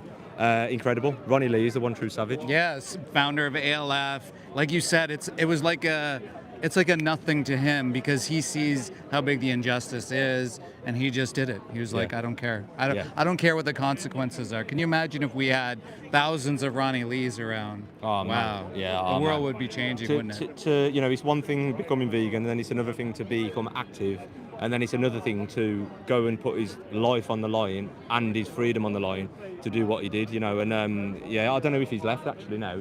I haven't seen him for a bit, but he's in his 70s, his late 70s maybe, and he's still here today. Trying to get people in, and he's an absolute legend of the game, and it was an absolute pleasure to interview him. Yeah, I saw the interview. I thought that was terrific. I love that coffee. What is it, coffee or is it beer? And it's supposed to be pint with a vegan. Pint with a vegan. No one drinks, so we end up just having a coffee and a cake. But, I was gonna say, yeah, great demographic to have a pint with. Yeah. It's everyone's too healthy, aren't they? Yeah. But it's a good way of proving to people that we are just normal people. Yeah. We just don't like bullying animals, and that is it. We can still go to the pub and have a beer, have a chat. You can still eat beautiful food. So yeah, that was the whole idea with that. It was just kind of, look, we are normal. Yeah. In fact, I said to someone earlier, the only difference between a vegan and a non-vegan is 15 minutes, because most non-vegans are against zoos, they're against, the fur industry, the leather industry, they're against all these cruel industries, these exploitative industries. But when it comes to food, that is the only difference. And when you think about it, it's 15 minutes a day. So the difference between me and a non-vegan is 15 minutes of eating. That's it, really. Supposing that person's got a heart and a brain, 15 minutes, that's it. Just change what you eat, and all of a sudden you're not part of this evil system anymore. Yeah, I couldn't agree more. Have you had some good conversations today? I have. It started off bad. One was like talking to a brick wall. The next one was a little bit feisty, religious, couldn't tell me why his God permits what he does. And from there, it was great. We had some young lads who were well receptive.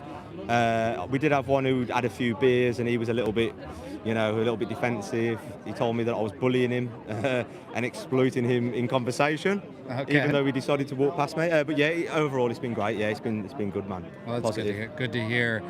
So what can we expect from you next? More chaos, man. Just more exposure. Whatever I can do, putting myself on the line, to expose what goes on inside these places, and to wake people up, basically. I am well aware, and I'm 100% confident in my words when I say that 95% of people aren't evil. They are not this way inclined. So the more of the 95% that we can target and show these places to, the more people will become vegan, and the more people will stop bullying animals as a result. So well said, Jake. I so appreciate all you do. I just feel like if I was here more often, I'd probably get in a lot of trouble with you. But yeah, they all say that. Yeah. I think we gotta stay separate continents, because I'm already getting in trouble with Jenny McQueen and the Toronto crew. But no, honestly, it's such valuable work, and I know it takes a lot of courage. It takes a lot out of you, but of course, this all pales in comparison. Like Ronnie Lee, going to jail. He says, yeah, it's no big deal, right? Because of the injustice that's happening. And of course, man. I mean, look, some people put stickers on lampposts. Some people stand on lives like Dave today and outside slaughterhouses. Some people just video. Some people make posts on Instagram. I happen to climb walls and crawl through fields and expose it that way, and that's just what I do. I'm no better than anyone else. We all play our part, and we've all got a piece of the puzzle. Right. And without each piece, it wouldn't be complete. So. Exactly. Awesome. So I'm gonna have to do one of those videos with you, one of the pint and a. Absolutely. Yeah, maybe. Yeah. I'm gonna be here for a little bit, so. That would be my pleasure, David. And would you have a coffee or a beer? I'll do whatever you want. I'll have a beer. I'll have a beer. I'll have a beer with this guy. Yeah. No, we'll do it, mate. Definitely. Are you here for very long now? Or? Yeah. So I'll probably be here till I'm thinking the end of the month. Sweet. We'll do it. Yeah. I'm in the middle, mate. So I'm guessing you'll be down south. I'll be actually more closer to London for a few days. Yeah. And then maybe a little bit south, but yeah. Okay. We'll talk. We'll talk, mate. We'll talk, yeah. David, much respect, mate. Thank you. Always a pleasure, my guy. Nice one. Always a pleasure. Legend of the game. Yes, David, right here. Thank you, mate. Thank you, Jake. Amazing. Guys, Plant Geezer, go over and subscribe, follow. If you don't know who Plant Geezer is, you're welcome, because you're going to have a lot of content to watch. Incredible. Put it on a playlist. And that's what I encourage you all to do, actually.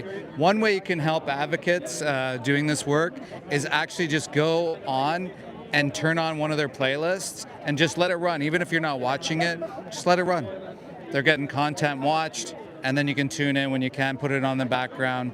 Anti-Animal Use is live, guys, just so you know. Another incredible group with Anna running the show with a bunch of incredible activists. They're all doing the same thing. They're having conversations. Maybe not like the 3-minute movie challenge today, but they're certainly having impactful conversations. Hundreds of thousands of views. Yes, Jake is the man, exactly, Renee. 100%. So confident. I can't begin to say all the incredible work that Jake does. We're always just wondering what's going to be next. And Ronnie Lee is the one true savage, as he put it. So, hey, Sabby, yes, W. No go fetch his Earthling Ed to interview The power of vegan, just Jesus compels you. Yes. Fetch us, sorry. I didn't see that. No, Keystone Fishing Group. Why are you hooking fish out of the water? That's pretty rude. Would you want to be hooked out of the water and suffocated?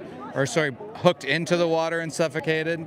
That's what you're doing to the poor fish. And then also, what do you mean? Backyard farms are some of the worst farms I've ever been on. In fact, there's studies to show that the smaller scale farm are worse because there's less eyes. And if you can imagine, some of these farmers are pretty desolate, isolated. Maybe they don't have a relationship. These are some of the cases that landed on my desk when I was an inspector. I could not believe and still can't comprehend how disgusting humans can be towards innocent animals, let alone showing a video of what's happening, what takes place. Absolutely disgusting and unnecessary, because we don't have to do this to animals. Hello, Teenage Vegan. Martin's still here. We got Vegan in the Woods, Tofina. Ran into Stella Paris as well. A whole bunch of activists here. It's been a great day. Bro, have you seen, well, yeah, but I can understand how humans are with humans. I just thought that so-called farmers were supposed to be respectful to, but they aren't. I mean, you can see it and this is just standard. Like what you're seeing here is absolutely just the regular, normal, standard practice that takes place in this industry. Like none of it's like this, oh my gosh thing. It's actually just a regular. And then a guy says, not a backyard farm. What do you mean? Every animal is in a backyard pen, farm, barn, whatever it is. It's like they're in these places. They're exploited in these places. Sorry, there's just a lot going on around me. I thought a guy was going to throw a fisticuff over there. But it is Birmingham, guys. You never know. Do I believe in God? I don't know. Maybe there's something out there. I'm kind of agnostic, probably leaning towards no, but the scales, Rene, the scales. Yeah, it's been wild. So, guys, like, tell me, is this something that you think you should be a part of? Like, at the end of the day, again, people like Keystone probably make money off the fishing exploitation industry and off of other animals. So as you're showing in the video, it shows you like the euphemisms, how these animals supposedly live. But this is the reality. This is what happens on farms. This is like the normal everyday thing where farmers are going, oh, the pig looks like this, I'm going to smash his face on the ground. This is normal. I already answered you, Courtney. And what does it matter? Even if I did believe in God, there's vegans that believe in God. And what kind of God would allow this to happen to their beings? These animals are genetically engineered to grow so fast, they can't even hold their own body weight. They suffer from disease. They're like disabled babies. You're essentially eating disabled baby animals. Yes, great to meet you. Yeah. Essentially eating like disabled baby animals. That's what you are. And so why would you do this? This is their first day of life, their one and only day of life. Because they're male and they can't produce, they're getting sent into a macerator. A giant macerator, one day of life, just because they're born the wrong sex. But even then, if they're born the so-called right sex, they'll go into a barn for about 5 to 7 weeks. They can't even hold their own body weight. They literally can't hold their own body weight. Their legs are deformed. They weigh equivalent to like a 250-pound baby at the same age, infant, sent to slaughter. And I was an inspector, so I saw those birds come in. So they would come in the extremely heat, like extreme heat, rain, and winter. first birds I ever saw when I walked into the slaughterhouse, they were frozen like rock solid, heads frozen to a crate. And you can't even imagine, like, I still see it, you know, you still see these things when people work in this industry, this stays with them, but of course it should stay with them. What are we doing, you know? And again, I wish I would have known. I thought it was necessary to eat animals. My whole family worked in this, so I assume they had my interests at heart, but again, we didn't. So yeah, it's been a good day. If you guys want to check out this link, take a screenshot. Take a screenshot of this, and you can watch the 3-minute movie challenge or get involved. This is a more get involved for the activists. Or you go to activism.wtf. Also in the link tree, there's the 3-minute movie challenge. Also, if you want to support the stream or future endeavors, feel free to do that. And yeah, this has been such a wonderful day. As you can see, they're taking out the screen. So many people have seen what's happening. And again, this is a world event. It's happening globally, all over the world since Friday. We had New York started off. Today, I believe we're here. I think we're in Australia. We're in a bunch of places in Europe, UK. And then tomorrow we're going to be, I believe, a bunch of other places, even Monday. So not us particularly, but other groups that are doing this thing. So guys, hit like, hit subscribe, tell your friends. I'm hopeful that I'm going to be going live a bit more. Hopefully I can get on here more often and get back to the live streams because I enjoy doing them, but I also enjoy showing the world what happens. So there's going to be Project Livestream coming up after Vegan Campout. So that is designated, I believe, I can't remember the date, but it's the weekend after Vegan Campout. And also, yeah, stay tuned because I'm going to go to either Manchester or London or maybe one of these cities here, and I'm going to go and do some street outreach, maybe with some others, maybe get into trouble as well. So, guys, appreciate you being here. We'll talk soon. Much love. And yeah, go change some hearts and minds. End the animal fetish. End the animal fetish. No, that was great. See you guys. End the animal fetish, exactly. Oh my God, I can't even close it. That's hilarious. So now this was an awkward goodbye.